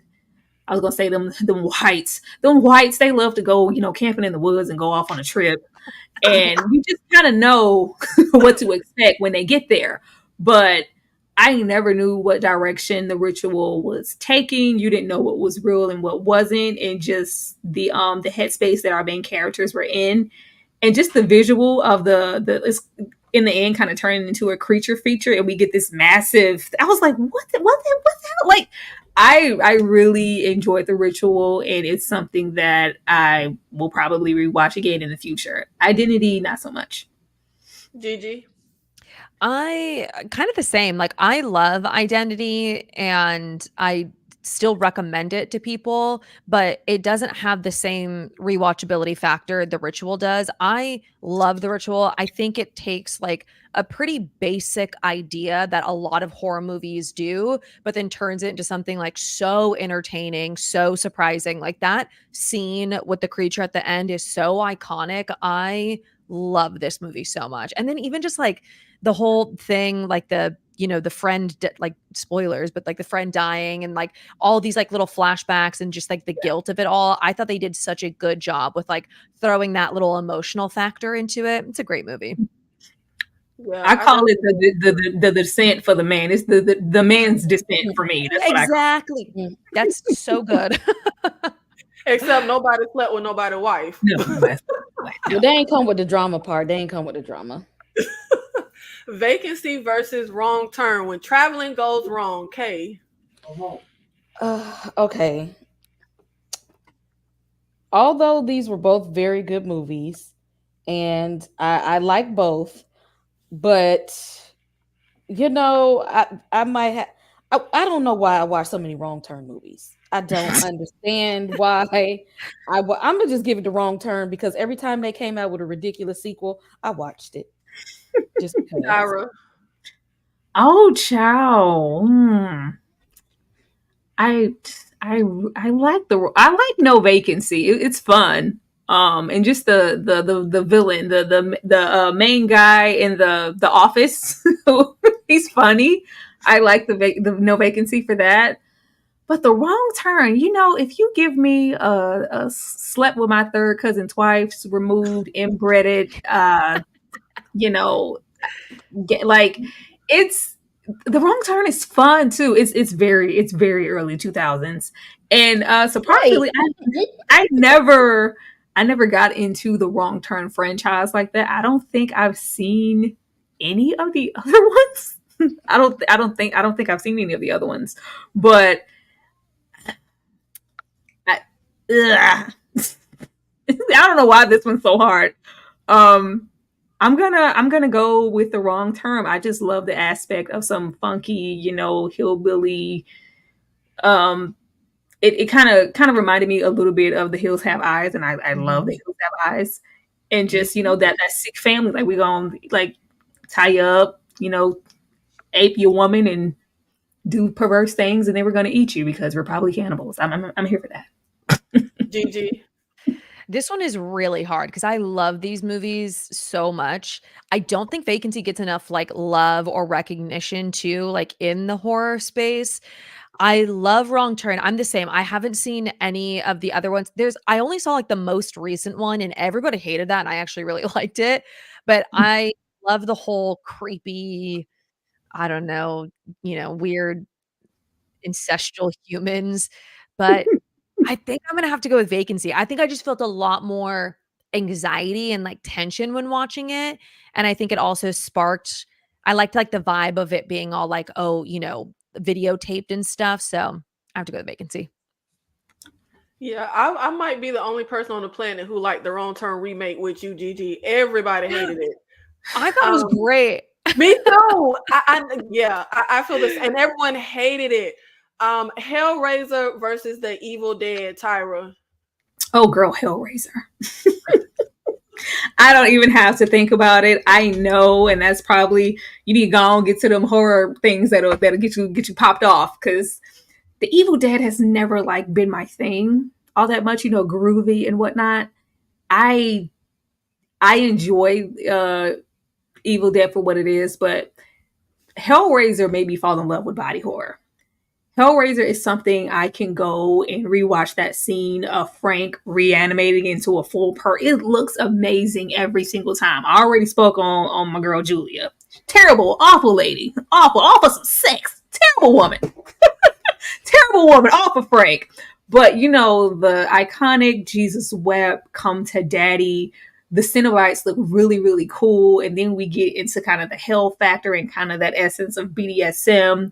They just look so different. And I still haven't seen, any collection of monsters that just have it's hard to get a villain that is iconic and has a really distinctive look. And Pinhead is that. Like he is very, very, very that. And Hellraiser is one of those, because you say like, oh, I don't like sequels. It's one of the ones where I love the sequel. I'll even get into the third one, or I stop at 3, but and that one's kind of pushing it too. But I love Hellraiser, and I will rewatch it as often as I can. Gigi, I have to go with Evil Dead. I just think I don't think that there is a bad Evil Dead movie, and this just again sparked a whole iconic franchise. And just what they were able to do with everything, I love the Evil Dead. Even though I do love the remake more than the original. I don't know if that's a hot take. I don't think it is, but I love the remake more than the original. Mm-hmm. Well, I feel like horror fans be feeling like it's blasphemy to say any remake current movie is better than the 80s movie, but I agree with you. I loved Evil Dead. I've said on this channel before, it was one of the first horror movies I ever saw at like 3 years old. But I like it a lot less as an adult because, again, I don't care for the slapstick, the comedy, especially Evil Dead 2. I just really don't like that movie. But I definitely prefer the more serious, dark tone of the 2013 remake. What about you, Ken? Yeah, Evil Dead, and I like the 2013 one too. They did good. That was a good remake. They did that one. They did that right. So yeah, I'm gonna go with Evil Dead on this one. Not that I have anything against Pinhead, who has one of the highest kill counts of all the horror icons, but I'm gonna go with Evil Dead. That's from that club scene in the third one. Mm-hmm. I guess it's just, man, Hellraiser. Yeah, I love Hellraiser. Oh my God. So that is the end of our horror versus game. And obviously I have the best opinion out of everyone. Oh, who said that? I didn't even finish American Psycho or Hereditary. Because I have taste. Don't worry. She doesn't like the actual Psycho with Anthony Perkins. So wait, now don't slander my reputation. I ain't say I don't like it. I ain't never even seen it. Okay. Same. I have no desire to see it. Same. Why? It has nothing against black and white horrors. Yeah, if it's not the Blob, I don't want no black and white horror. I love black and white horror. Well, you and Nosferatu have a good evening.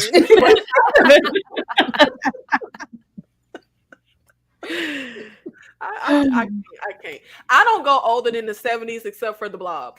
But Night of the Living Dead original. oh wait, no, that That's one the too. exception. I love Night of the Living Dead original. I love that. Terrible. So if it's not the Blob or Night of the Living Dead, I don't want it if it's in black and white.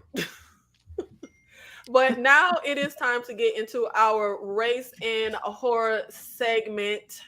We had our fun, and now we're gonna have something a little more serious. You know, we got y'all a little lubed up. We got you with the foreplay. Now we finna really get into it.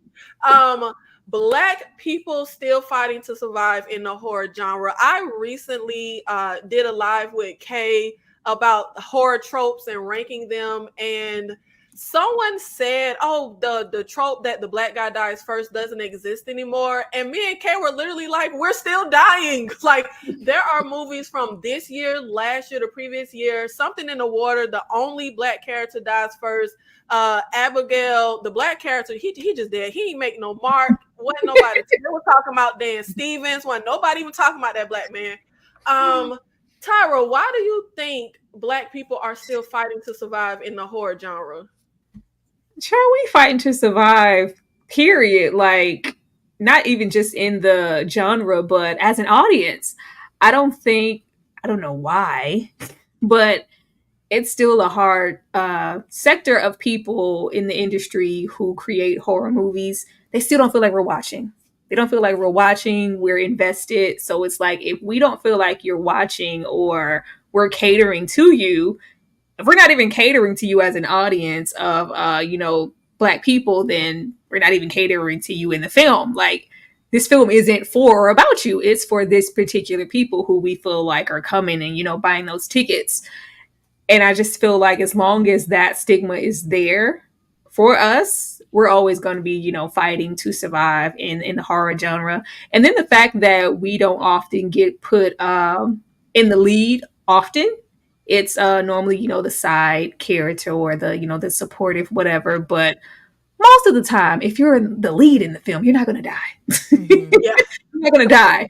But as long as we're, that one-off random character like the gentleman in Abigail, I have not seen Something in the Water, but just based off of that, I don't want to see it anyway. It's just you're there for the body count. You're there, to be killed off until we get to, maybe I'll find a girl on a cold day, which they should do more, our final guy.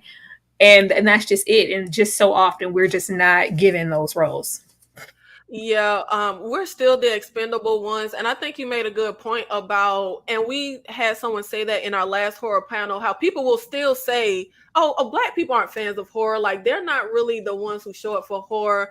Gigi, do you think the studios are disconnected with what the audience really wants? Like, they want to see black final girls and black lead characters and heroes? Or do you think that the audience really doesn't want to follow those characters, and that's why black people are still not surviving horror? Oh sorry. My dog is freaks. Oh my God. Okay, sorry. She was like freaking out for it's okay. You're okay. Hold on. Come back to me really quick. Hold on. No problem. Kay. I feel like this is a space that's gatekeeped a lot. And when there are gatekeepers in something, it's like, okay, well, y'all can be a part of it, but only like this. Like, we don't really want to see y'all like being the hero. I mean, if you're gonna survive, we need the white savior trope in there. Like, it's like, if it's like, okay, if we throw y'all in there, but it's got to be our way.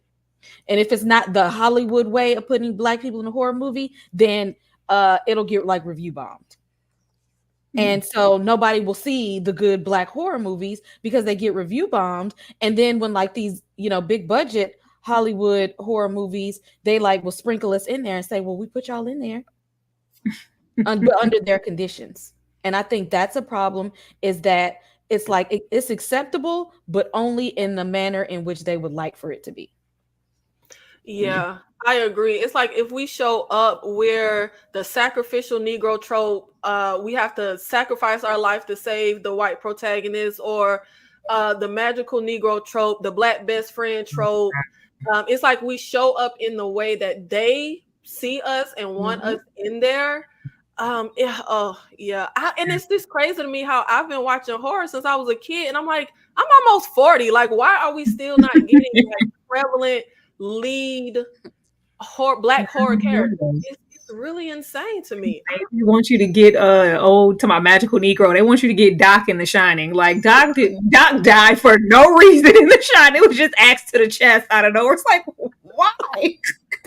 That made me mad so bad. Like, why the hell this man didn't die in the book, but we made sure he died here for what? And that was, 1980 with The Shining, and then we'll come here and still do something like that. It's unfortunate.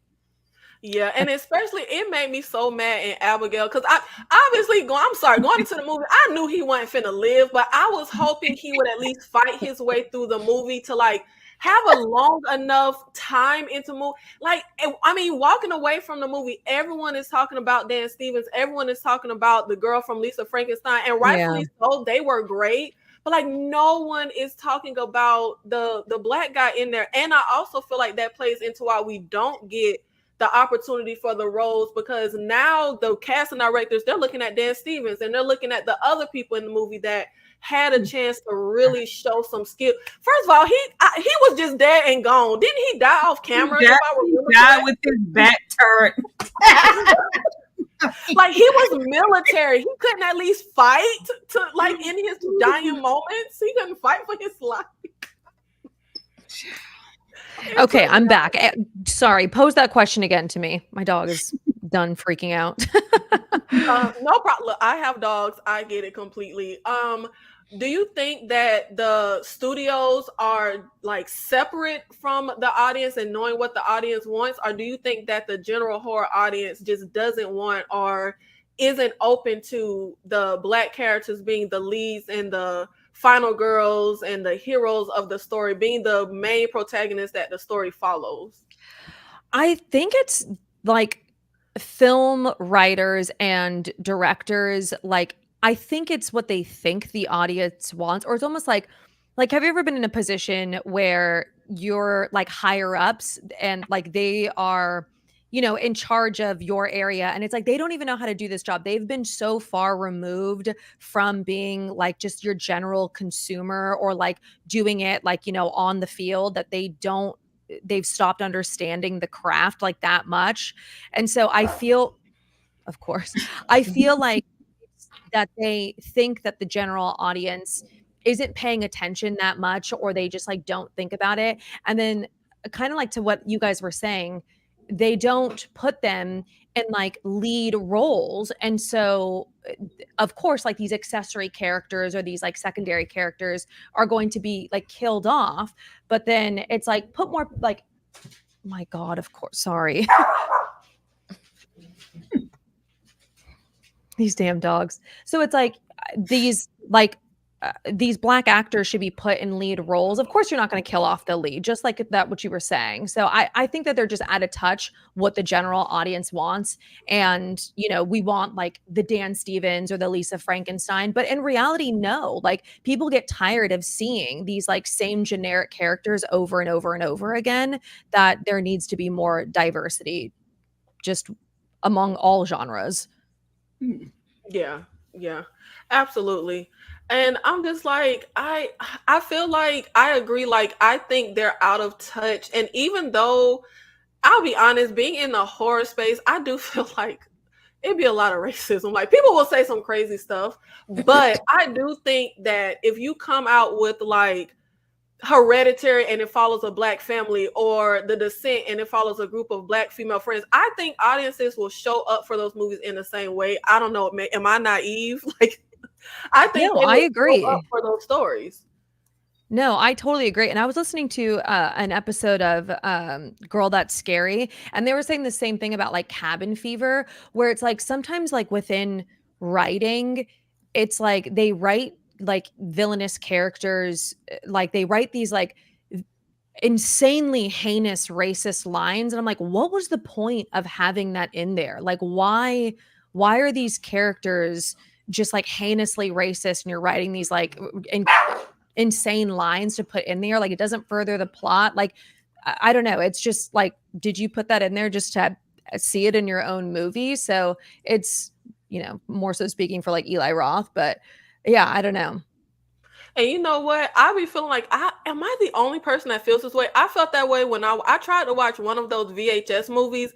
I cut it off. Like, there are no black characters, but the white guy says the N word. I hate Cabin Fever because of that whole scene when the guy. Yeah. And I always feel that way. And I'm like, does nobody else, like, what is the point? Like, why are we saying? Or even when we have a movie, like I've said before, how The Walking Dead irked me because the black guy was named T-Dog and Merle had to be racist. Like, why do we have to throw in the racial conflict and the racist character and the tropey T-Dog name? And I'm like, is it just me? Is it just me? Like, but it's because the people, pulling the strings are white, and I guess that's their perspective. Like, oh, of course, this big black guy's name is going to be T-Dog, and of course, the white guy from the South is going to be racist. And I'm just like, it's really no need to even have it in the story. There are other conflicts, there are other quips you could use that has nothing to do with race. No, but you see, that's I ain't gonna hold you on that. Even though I'm glad the direction of The Walking Dead changed by season 2, which was my favorite. But look, I live in Georgia, and you gonna come. It ain't no way you gonna be in Georgia and not see some racism. So, and it was shot in Georgia. That just come with Georgia territory. They have to span it out, but you ain't gonna come to Georgia and not gonna get a little hint of racism. South. We can say that with Georgia, but if we go somewhere with M. Night on the old beach, we're on the beach. That was unnecessary. Right there. Racism with mid-sized band and the way that older gentleman who was descending into dementia or whatever was happening with that, I don't remember, but he had his own little racial agitation with mid-sized Sudan. I was like, we're on a beach on an island. That was too why? Much. And nobody can tell me why the hell are you bringing a knife to the beach? You ain't got an apple to cut or nothing. Why do you have a knife on the MF beach? Oh my. I just feel like, I can kind of make a concession for Georgia, but at the same time, I just feel like I'm sick of seeing the same racist tropey. Like, is there no other conflict the characters could have with each other outside of race? Like, I feel like it's so weak and tired and like unimaginative of the writer. Like, okay, I have this black character. What do I do with them? Oh, I'll make someone racist. Like you can't think of anything else. That's what happened. They ain't got enough black writers because they ain't got no ideas. Then instead of calling in somebody else, be like, well, I guess this is what we got. Let's roll with that. It is because Rochelle. I'll tell people in a day. Rochelle was supposed to have a eating disorder, but since we're gonna give this role to Rachel True, she's black, we're gonna make it racism. I was like, what? One is not any lesser than the other. It could have stayed the same, but just because she was black, they felt like her uphill battle had to be racism. Like, I would have preferred if she had an actual family and life outside of the group, like everybody else did. Everybody else had a mama. If she had an eating disorder, like an eating disorder is real. Like have her struggle through that conflict as opposed to Rachel's little pews. What did that girl say? Little puby hairs. Like, why does her? And see, that's what I mean when I like. Why does her character's conflict have to be racial? No, every character had like a teenage like girl, like with Neve Campbell, it was her skin wanted to fit in. Everybody had their own little conflicts. Why did the black character's conflict have to be racist? Like, why did we have to take the story there? I think it was because Veruca Balk's character, she already had the monopoly on being poor. It was like, okay, we got to make Rochelle obstacle something. She can't be the poor black girl. We got to make her. It's got to be race. She already the poor white trash in the group. They ain't show her mama the black character could have been from her middle class, nice upper class family with an eating disorder. Yeah, that would have worked. They said no, Nikki. They said no. Oh, now y'all know that I said I'm done with film Twitter, but it be sucking me back in and just boiling my blood and messing up I'm trying to age gracefully, okay? So I gotta stay away from Twitter. But y'all know I always see these little posts on Twitter. The latest one I saw was, what table would you like to sit at? And my eyes gonna always say, where is the Negroes? But we got one little black person, which is Aaliyah. But when I really look, and I will say, FYI, I do not think the person who made this just sat down and said, I'm going to exclude all the Negroes. I don't think that at all. But I think this speaks to the lack of diversity in the horror genre. Because for the most part, these are all pretty much villainous. Well, I don't think the Black Swan girl started off as a villain, but they're pretty much villainous characters, girls in horror movies, and nobody's Black. And of course, I always go up for Geraldine and Demon Knight and my girl from 28 Weeks Later that nobody seems to ever talk about. But Kay, why do you think we still have such a lack of diversity? Like, why don't we have our Black villainous characters and our Black final girls? And even the few that we do have, anytime I see a favorite final girls list, it never contains any of the few Black final girls we do have. Because we're not making them, and so when you leave something in the hands of somebody else, they're not going to cater to you. They don't care. They're not going to do it. We got to start making some of this stuff and let them see. We can sit around in the table and be horror villains too. We got several of them in horror movies that are villains. Spell was a little off, but we had the lady from Spell. We had Ma. We got Red from Us.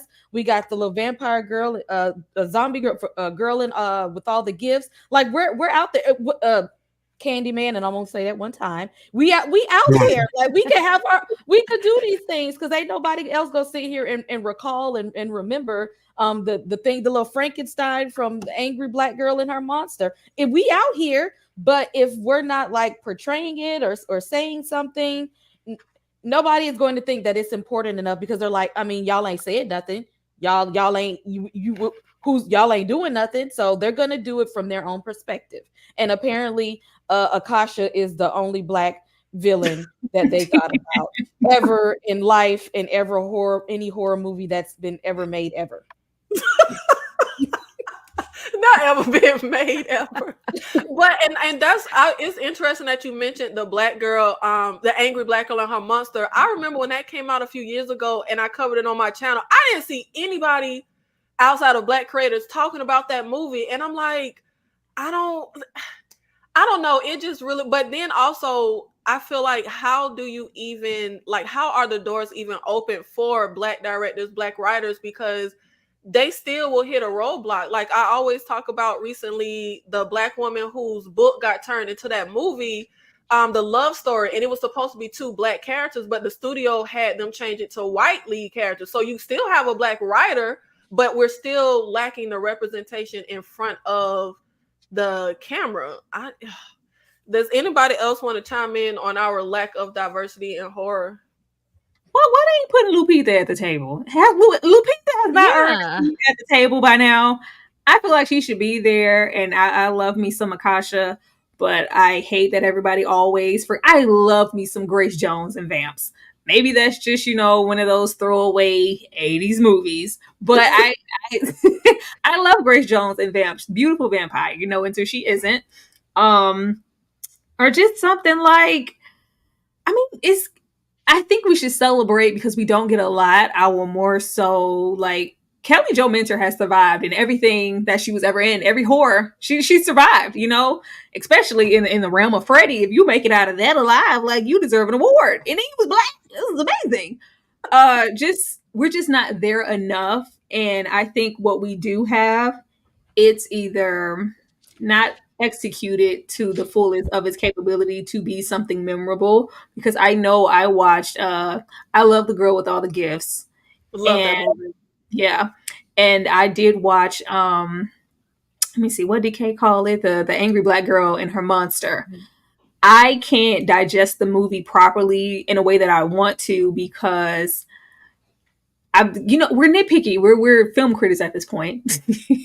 You get nitpicky and it's just like, well, why does this have to be our horror? Why does our first of all, our angry Black girl, and then we have to be in the hood. It's so hard in the hood, and our dad's on drugs, and I don't have a mom, and I'm like, it's tropes on top of tropes on top of tropes. So then I'm just like, I don't want to remember that one either, So just because we're not, put into these spaces in these rooms to have really great moments in horror and be memorable, the little things that we do have, they are forgettable and they're just not there. I think we need to have more people just which is, a lot to say, but if people aren't going the independent route to execute their own films their own way and get these things out there, it's not going to happen. If it has, we're here now. How long has horror been a thing? How long have we been, conducted a certain way in this genre?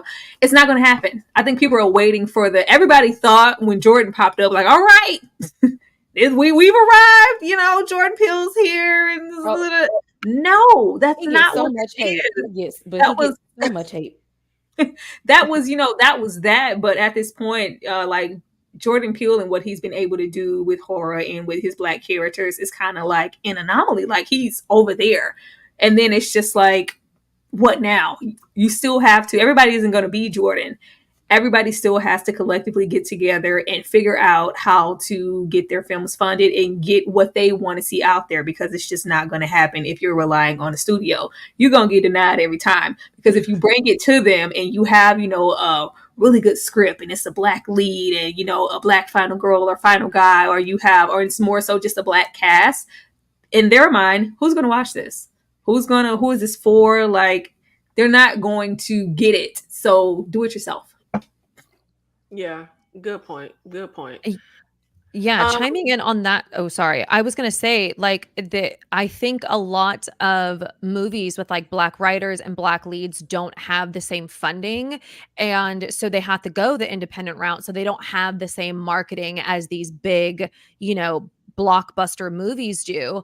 And then when I'm thinking of Nia DaCosta, like when she finally landed Candyman, and then it got so much backlash, and I think it was just because it is a part of just this iconic classic movie. I loved her Candyman. I liked it more than the original, but because it got so much criticism, they were just like, okay, then we're not going to give her another movie. Because even she was in talks of doing another movie, and somebody was like, "Oh, I'm actually really excited for this," and then people were like, "Oh, it might be given to Nia DaCosta," and then they were like, "Oh, okay, we're less excited." And I'm like, that's so unfair, because there are so many like white directors and filmmakers and writers that have great movies, but then they also have shit ones too, and you still give them, passes in movies, and like you still have faith in them. So why not the same? So I think that's ridiculous.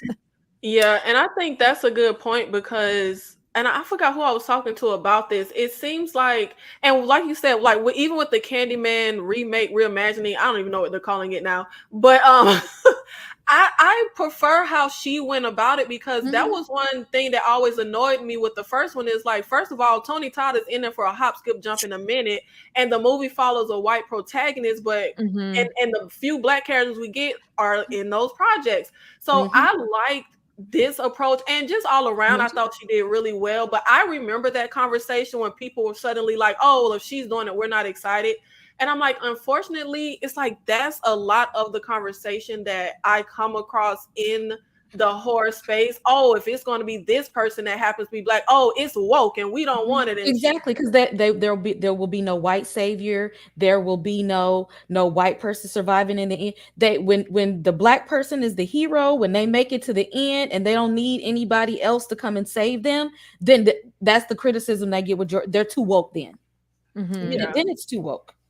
Yeah, I hate that word so much. I want everybody to throw that MFN word away. Like, serious. I feel like it like took on a whole nother, like it just spiraled, and I'm I don't even want to hear any W words at this point. Like, I'm so over that word.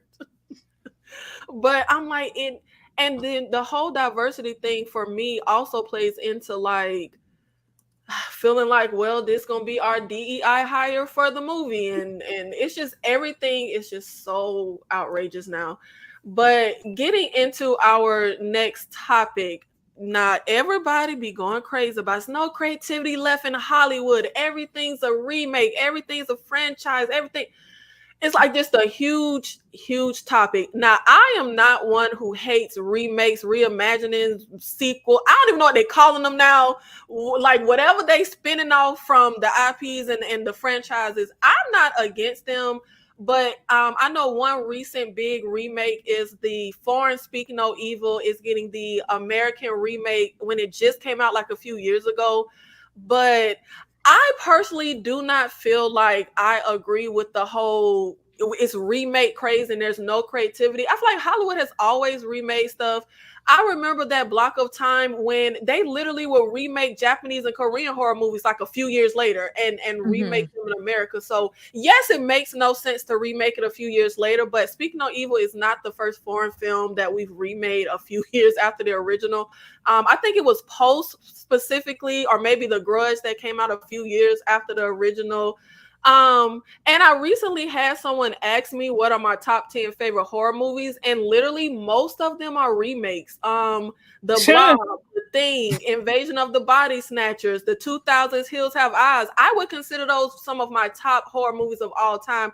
They're all remakes. We have the new Switchboard remake coming, which is an 80s movie.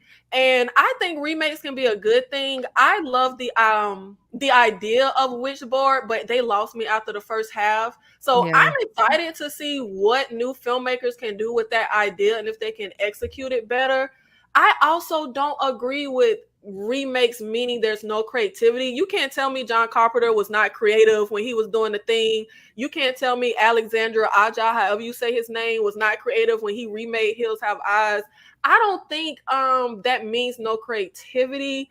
And it's also weird to me that on one hand, people will yell horror is back and at the same time say there's no creativity.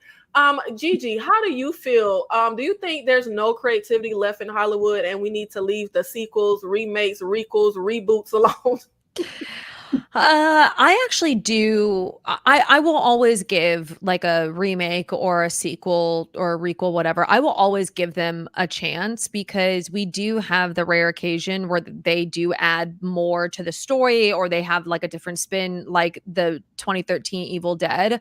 Like I know a lot of people in the horror community prefer that over the original.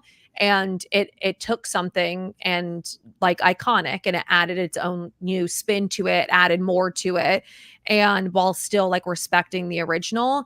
But I think so no, I don't think that creativity is dead. I think what a lot of people are doing though in Hollywood is just chasing that money and like carrying on a franchise far longer than it needs to be. Like with this Scream franchise, I'm like, we did not need this, like all of these movies. And by now we're just chasing money with them because nobody's really interested in watching it, but people are going to show up and they know that they will because we always do. And so they're like, well, may as well just pump this out to make money. So I think that's where it loses me because there's no passion in that kind of stuff. Yeah, I feel like Scream should have ended after the trilogy. I love the original trilogy, and to hell with any Scream 3 slander. Tyra, do you think there's no creativity left in Hollywood? And we already know, but I'm going to ask her, for formalities. Do you think we need to leave the sequels alone? First of all, y'all had me over here pausing. Y'all was giving the Candyman remake all this love. I didn't know y'all loved the Candyman remake so much. I had so many issues with that film. I was really surprised. I didn't say love. It definitely has its issues, but I like the direction she went. Wait, well, who said it was better than the original? Who said that? I think that was Kay. Give her Gigi, that. Gigi, don't you ever say that again. Don't you ever say that again, Gigi. Absolutely not. Well, what was I at? Because I was like, what? And I actually don't really care for the original Candyman. I saw that movie like twice as a kid, never rewatched it. I don't like What's that wrong with we're on a different question.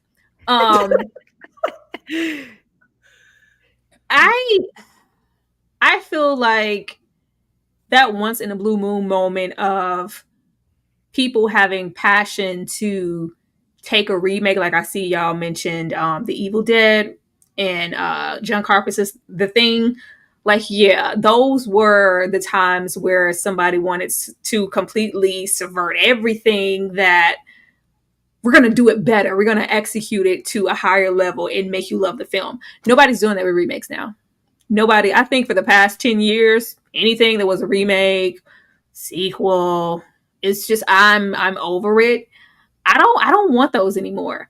I feel like there is room for creativity because when I see original concepts like something, what did we talk about it last time? I think it was When Evil Lurks. I just watched something the other day called The Passenger. That was like, I was like, oh my God, this is with Kyle Gallagher. Kyle Gallner. Yes, yeah. I was like, this is good. This is original. Hatching. Anybody seen Hatching? Like, Oh Yeah. yes. right, like it's different. Like there's so many ways. Even something like what was that? The thing I just Cobweb. Because I thought I Oh knew yeah. kind of, where Cobweb was going. We got Yeah. Anthony I Starr think there. everybody did. We don't expect nothing good from Anthony Starr. Just based off the boys. Like he's evil. But that was just like, oh, I didn't know what direction. This is really interesting. This is different. Like there are so many ways, so many of the writers now, and there is that sense of chasing money with the sequels, the prequels, and milking those nuns and those priests for everything that they're worth. Throw that away. But horror can be suspenseful. It can be the psychological route. It can be really quiet. It can be something just loud and bizarre. And you could have a movie monster, a creature feature, a slasher. Like there are so many levels to horror in different places that you can go with it to where you should never need to remake or have a sequel or what some things deserve a sequel, but a prequel and like you don't have to keep milking something. There's room to create something out of those little things I list over and over 10 times over. Like what was really different that I seen and I was like, what the hell? The Neon Demon. I was like, I love these movies. I love when it's just something different or something like The Invitation.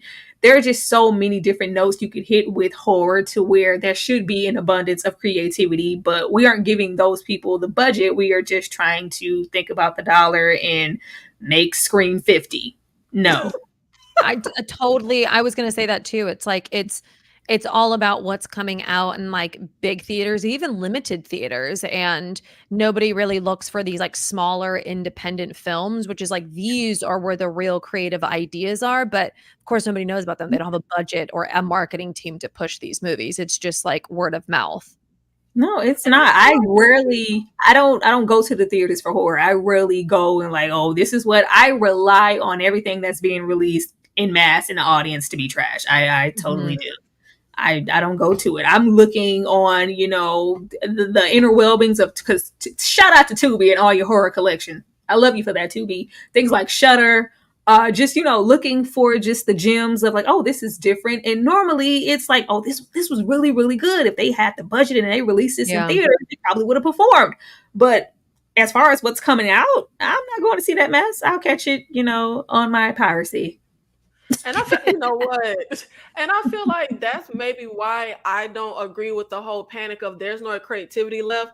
I see so many movies in a year, and even the ones Tyra just mentioned, like they were all original ideas, all done really well this year, last year, the year before last. So even in the mix of the franchises and the remakes, like you said, we got When Evil Lurks. Like we got a lot of, in my opinion, great original horror movies that, yeah, they may not have been the big budget top 10 box office movies, but I feel like that's why I don't think creativity is dead. Creativity just may not be the top 10 at the box office because it's going to be, Mission Impossible or something. But I guess that's why I think we have a good balance. I think we have some good like up and coming. We were just talking about Late Night with the Devil. I wasn't crazy about that movie, but that was an original idea. Like we still have original stuff coming out. I don't think original outweigh it. Late Night with the Devil. Oh, okay. Shout out to baby, I don't want to say your name wrong. It's Cassiana. Thank you, Cassiana, for the $4.99 super chat. Thank you for the super chat. I am very rich. I am very rich. I am very rich. I am very rich. I am very rich. I am very rich. I am very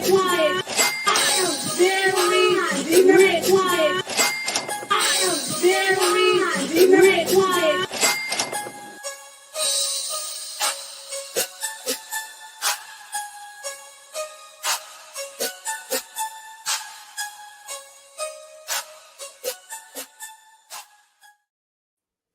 Oh my goodness. Y'all send some more money. Spend some more money so she can play that again. So she can play them demonic smiles again. Thank y'all. Send some more money, please. That's funny. I'm rich, bitch.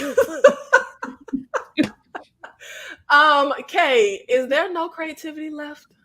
Now, Miss K, I know it's on creativity because I just saw this short film she did, baby. I was so engrossed. I was so sucked in her short film. I was like, this need to be a feature. But Kay, do you think there is no creativity left in Hollywood?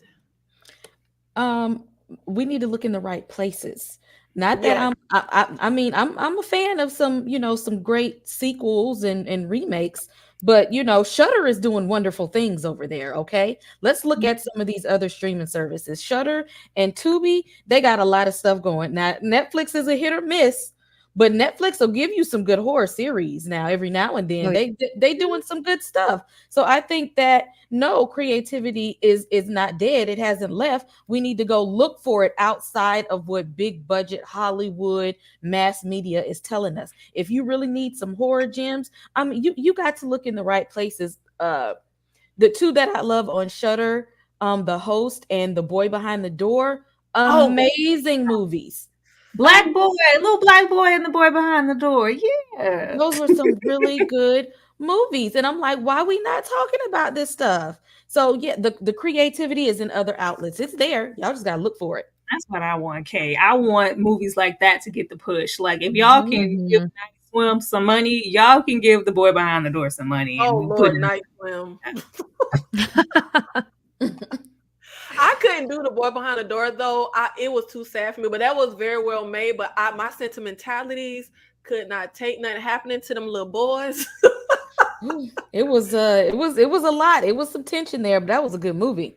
Now, what was that Shudder film with is it called In 1984 or the night? It was something. It was like it's something called 1984, and it has some boys. Yes, 85. Summer of 85 or summer of 80. Yeah. That was so good. You know, me and my 80s. It was so good. It was so good. That one's a good one. And see, I think maybe is that why I don't buy into the whole there's no creativity, everything. I'm like, do y'all know how many movies are released every year just in horror? Like, there are tons of releases, low budget, independent, mainstream. Like, there's an abundance. And Gigi is crazy because she's doing watching every horror movie. I ain't watching every horror movie, not child. It is torture. But there are some good ones out there. I even came across a little Tubi original little gem that was actually really good. And we had a black girl lead in there. But I think it was like 2 Tubi originals that was pretty good, like Invasive and Low Lives or something like that. Oh, yeah. Invasive is great. And she is a great black lead. She's also in some teenage Killer Body Count, and that's a religious movie, but it's like a religious kind of like a spin it on its head slasher, and I liked that one. She's also in that one. Like, y'all just don't just look at Rotten Tomatoes and the top 10 box office. Like, Tubi is honestly really good with diversity. I feel like amongst like just all ethnicities. Like, I'm Mexican and I rarely ever see like Mexican American leads. But with Tubi, I literally just watched one and I was like, oh, I feel seen. You know what's interesting to me? I need everybody to go up for their people. Like, where are the Mexican leads? And like we had someone on our panel last time. She's what was she? Middle Eastern, I think it was. If y'all don't get out here and look, I'm gonna go up for the black folk because I am black and that's who I want to see. Look, if you Native American, like whatever it is you are and you want to see, like why are we just taking like we need to get these filmmakers out here and see what it is that we want to be portrayed on the screen. But going into our next segment, the horror opinions you would be stomped out in the streets, because y'all know them horror fans be going a little crazy, because the second I say that the 80s ain't the best era of horror, the second I say that Friday the 13th is one of the worst horror movies ever made and the least interesting franchise ever created, the second I say that I hate Cabin Fever, but I love Cabin Fever Patient Zero. That movie is disgusting and it is so good. But it's like blasphemy if I don't think the 80s was the best era, or the 70s, or what are some of the horror opinions you would be hated for, Gigi? I honestly gotta agree with you. I think a lot of people too love and rate like 70s and 80s films because they know that they like I think they feel like they should love them, but when you go back and rewatch them, like a lot of them are super drawn out. A lot of them are like over 2 hours with just a bunch of like lulls or nothingness in the middle. And so that's probably my take. I can't remember what I just watched, but it was an 80s movie and I was like, this is like borderline boring. But same thing with Friday the 13th. Like I try to watch that this last Friday the 13th, like rewatch it, and I was like, I actually think I hate this movie. See, you know what? We see each other. We Yeah. see each other. I hate Friday the 13th. Yeah. It's so stupid. And they use real animals in there, and I'm like, oh, that's awful. Oh God, now see, I didn't know that. Now, Yeah, I'm they like thinking, let's actually not- killed like real like snakes in there, and I was like, that's sad. Oh God, see, I didn't know that. Jesus. Oh, Miriam, she says the Scream Abigail girl, you mean Melissa Barrera is Mexican. Now hold on now. I don't know if Melissa Barrera is Mexican. I know she Hispanic. Let's not call her Mexican. Let's not just call Spanish speaking people Mexican, because I don't think she's Mexican. Yeah, I don't know if she's actually Mexican. I'm actually not 100% sure about that. Yeah, I really don't think I'm 95% sure she's not Mexican. Like, But then that's okay. Well, if you know she Mexican, okay. I just don't want y'all calling every Spanish speaking person Mexican, because I know Yeah. people like they call every Asian person Chinese. Like, let's not do that. Like, we Yeah. don't know.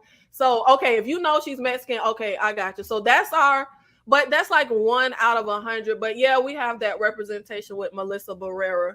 Tyra, what are some of the horror? Oh, I'm sorry, Gigi, were you finished? yeah, that was it. Tyra, I just start running my mouth, y'all. I don't know what be happening. I just be talking because I love my voice.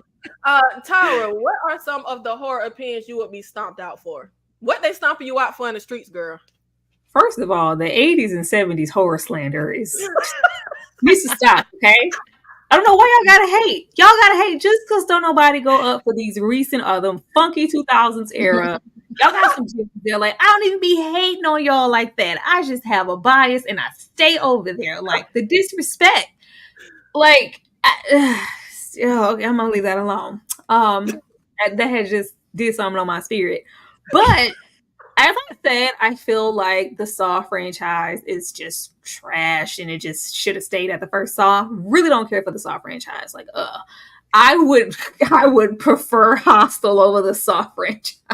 Ew, not Oh, that's rough.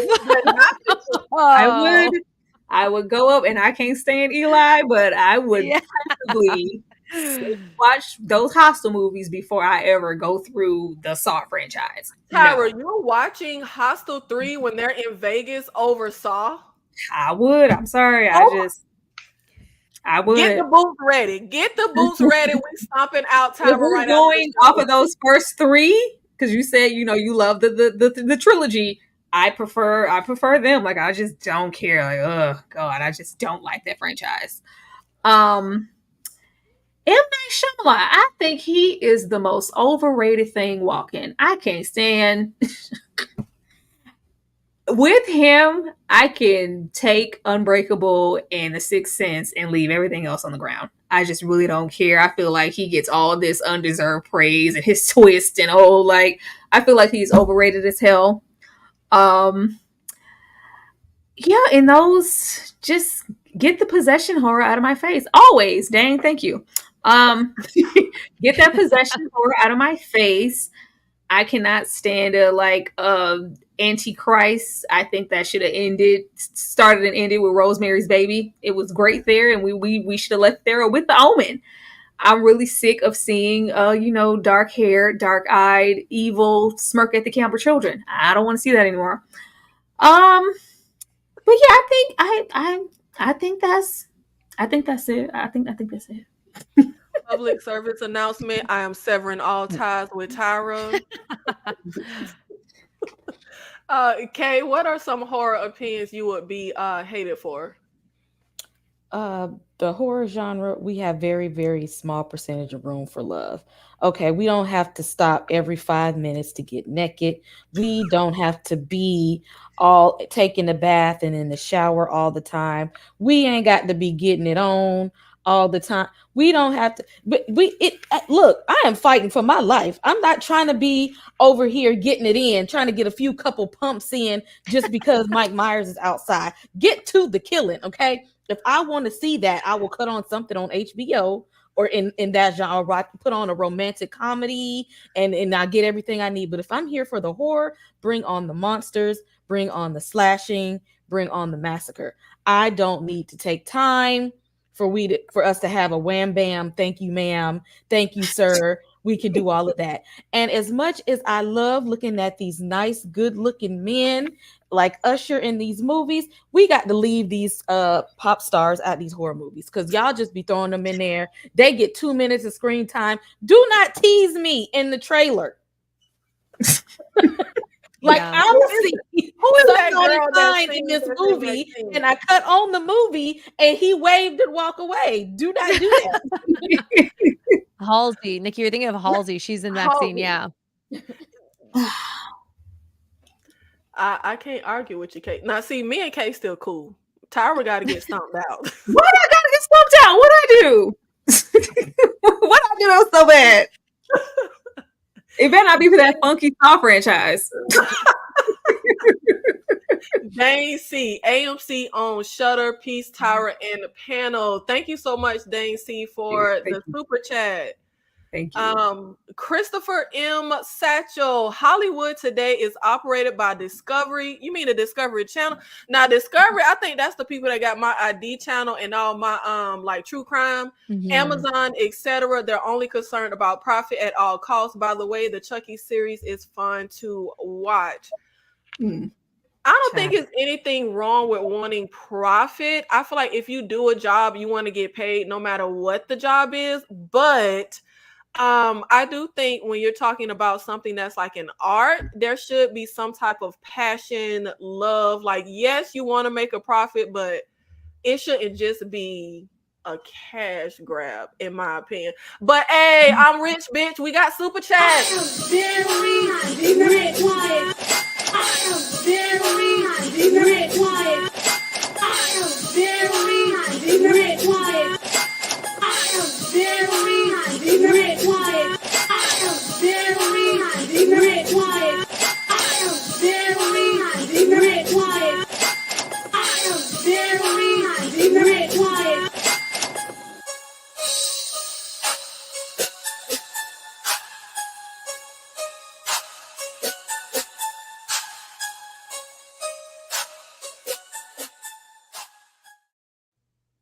Ooh-wee, honey, what is this?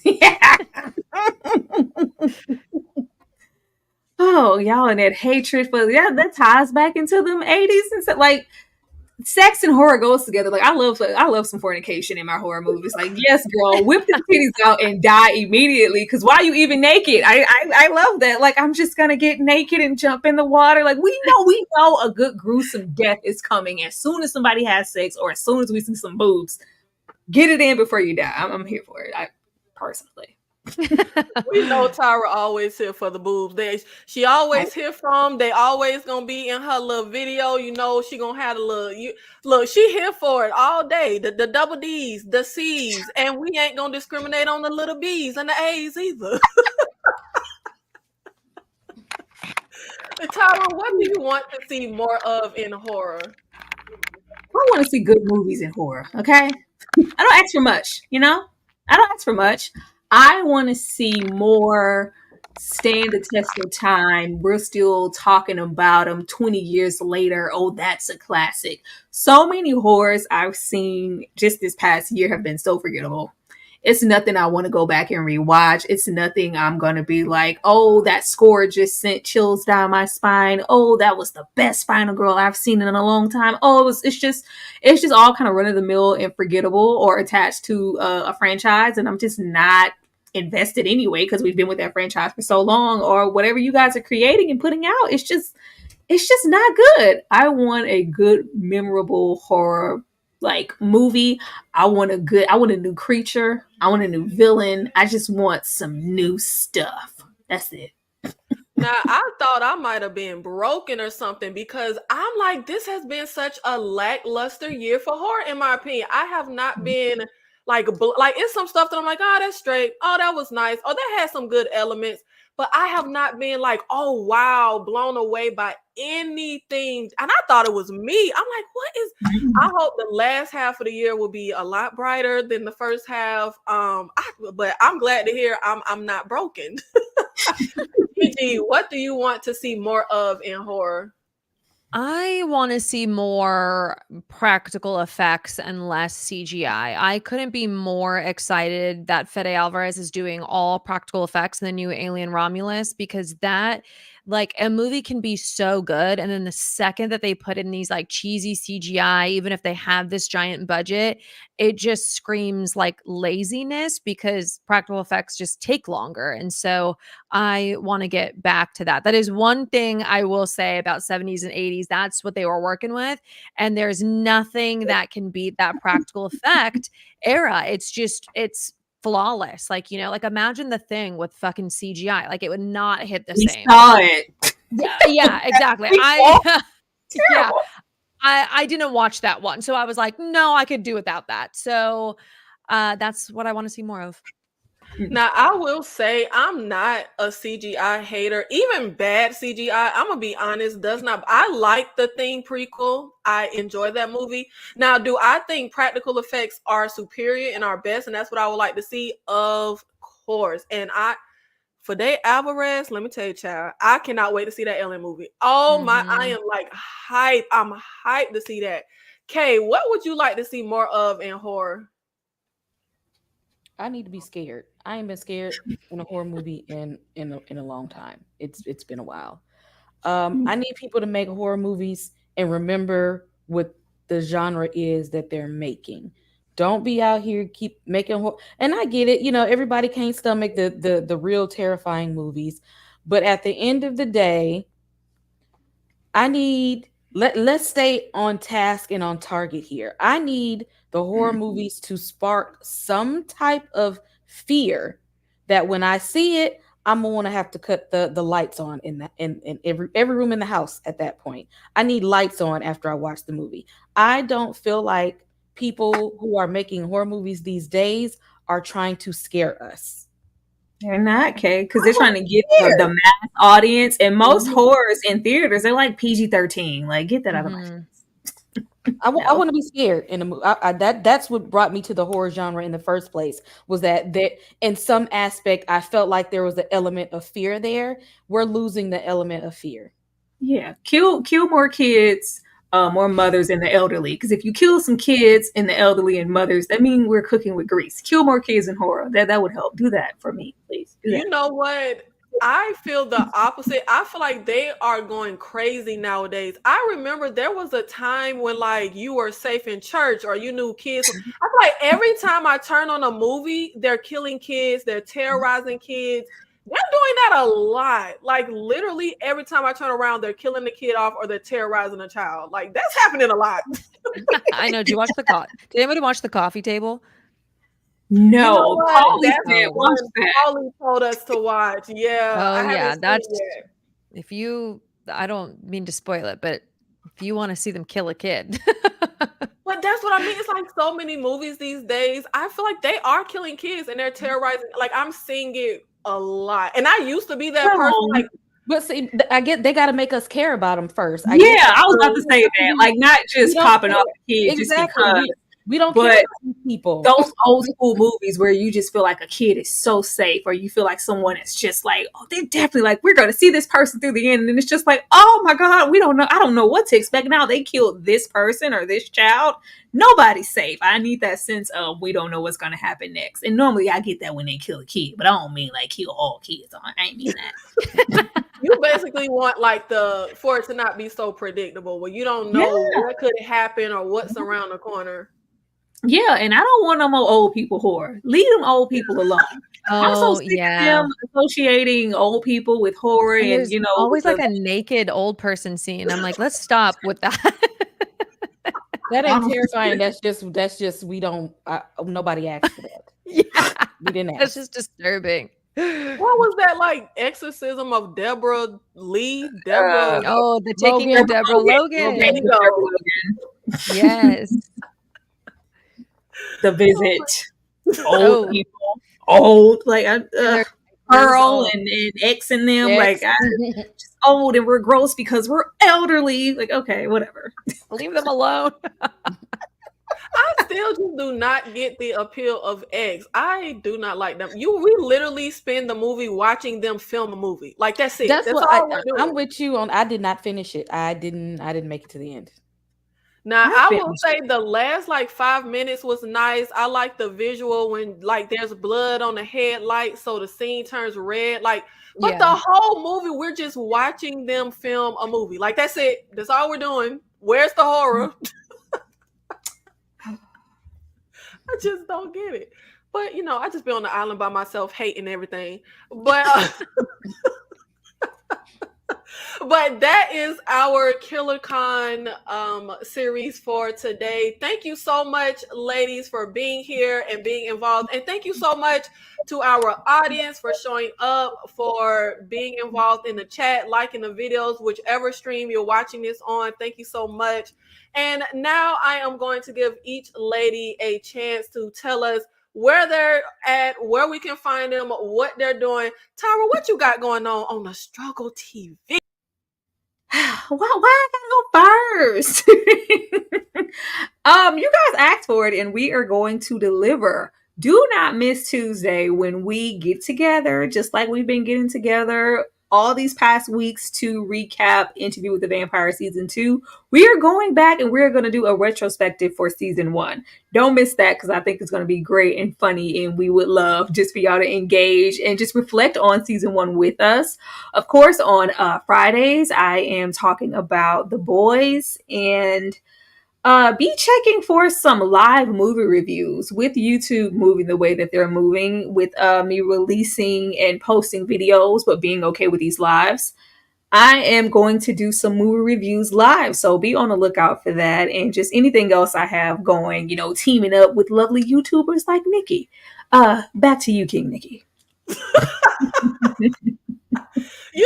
Tyra is like my homegirl. We talk weekly, so I feel like it's like a comfort thing. My mind just goes to Tyra. So that's why she popped up there first. But thank you, Tyra. That answers my questions whether or not y'all gonna watch Maxine. I'm gonna watch Maxine. I didn't care for X. I like Pearl. Like it was fine. Step up from X. And I'm gonna watch Maxine. If it's horror, 9 times out of 10, I'm gonna watch it. Now, am I gonna finish it? Is another story. Gigi, tell us where we can find you, what you have going on in the room for Scream. Yes. Well, thank you for having me. I'm Gigi. My online names are Room for Scream. I'm pretty much on every social. I'm like mostly active on TikTok. I'm doing a challenge where I'm watching every single horror movie of 2024. So I'm about 150 movies deep. And it's been a wild ride. So if you want some deep cuts, I got them for you. I also am on YouTube. I actually just started doing YouTube like 2 months ago, and it's been a lot of fun. And yeah, Twitter, Instagram. I also have a horror podcast with a bunch of other horror talkers called Dark Screen Society. So we've had a couple of like film directors and other like horror content creators guest on there. We just had the director for the upcoming Evil Dead movie on there, and it was awesome. So if you want to learn more about that, but that's me. Thank you so much, Gigi. Where is that comment I just saw? Thank you so much, KB, for being a new sub. And make sure you guys go to all the ladies' links in the description and sub to everyone. And thank y'all for being active in this chat. Honestly, this live goes on for we were here 4 hours last week, and people were not happy. People got kids. Folks don't want to be here running their mouth with me all day, and we have a lot to cover. So I am so sorry that I cannot like get to all of you guys' comments, but I really appreciate it. And when the live was over last week, I went through and I read every single comment. I will do the same this time. I just don't, y'all know I ain't got no kids, okay? I ain't got no man. I do it whatever the hell I want to do with my day. So I could be here running my mouth for 4 hours, but I don't want to hold everybody else up. So I really appreciate you guys being active in the chat, even if I can't recognize your comment on screen. Miss K, Horror and Hooch Podcast, The Fifth Wall, the reviews, the books, the short films. Tell them what you doing, what you up to, and where they can find you. Hey, hit that subscribe button on YouTube. We are The Fifth Wall. You will find a Horror and Hooch podcast. You will see some short films. You'll see some interviews. We do sci-fi. We do horror. Come and check us out. I just did a quick review for A Quiet Place, The Watchers, and Tarot. I have a quick review for Imaginary, Sting, Godzilla -1. Of course, I'm on there talking House of the Dragon, The Boys, X-Men 97, Evil, and please come on back on Tuesdays for Interview with the Vampire. We will be going live again. I have some reaction videos for Interview with the Vampire, and I am a Walking Dead fan, so whenever those spinoffs jump off, I'll be doing a little reviews for those too. But yeah, hit that subscribe button. Thank you so much to all of our panelists, all of our lovely ladies. Who say women don't know they shit when it comes to horror? Who say women are fans of horror? Because you're not going to find women who are men or anybody that know more about horror than the four of us. Thank you so much. Ladies, please stay backstage. And everyone else, we are going to sign out. And thank y'all so much for showing up for this live. Goodbye.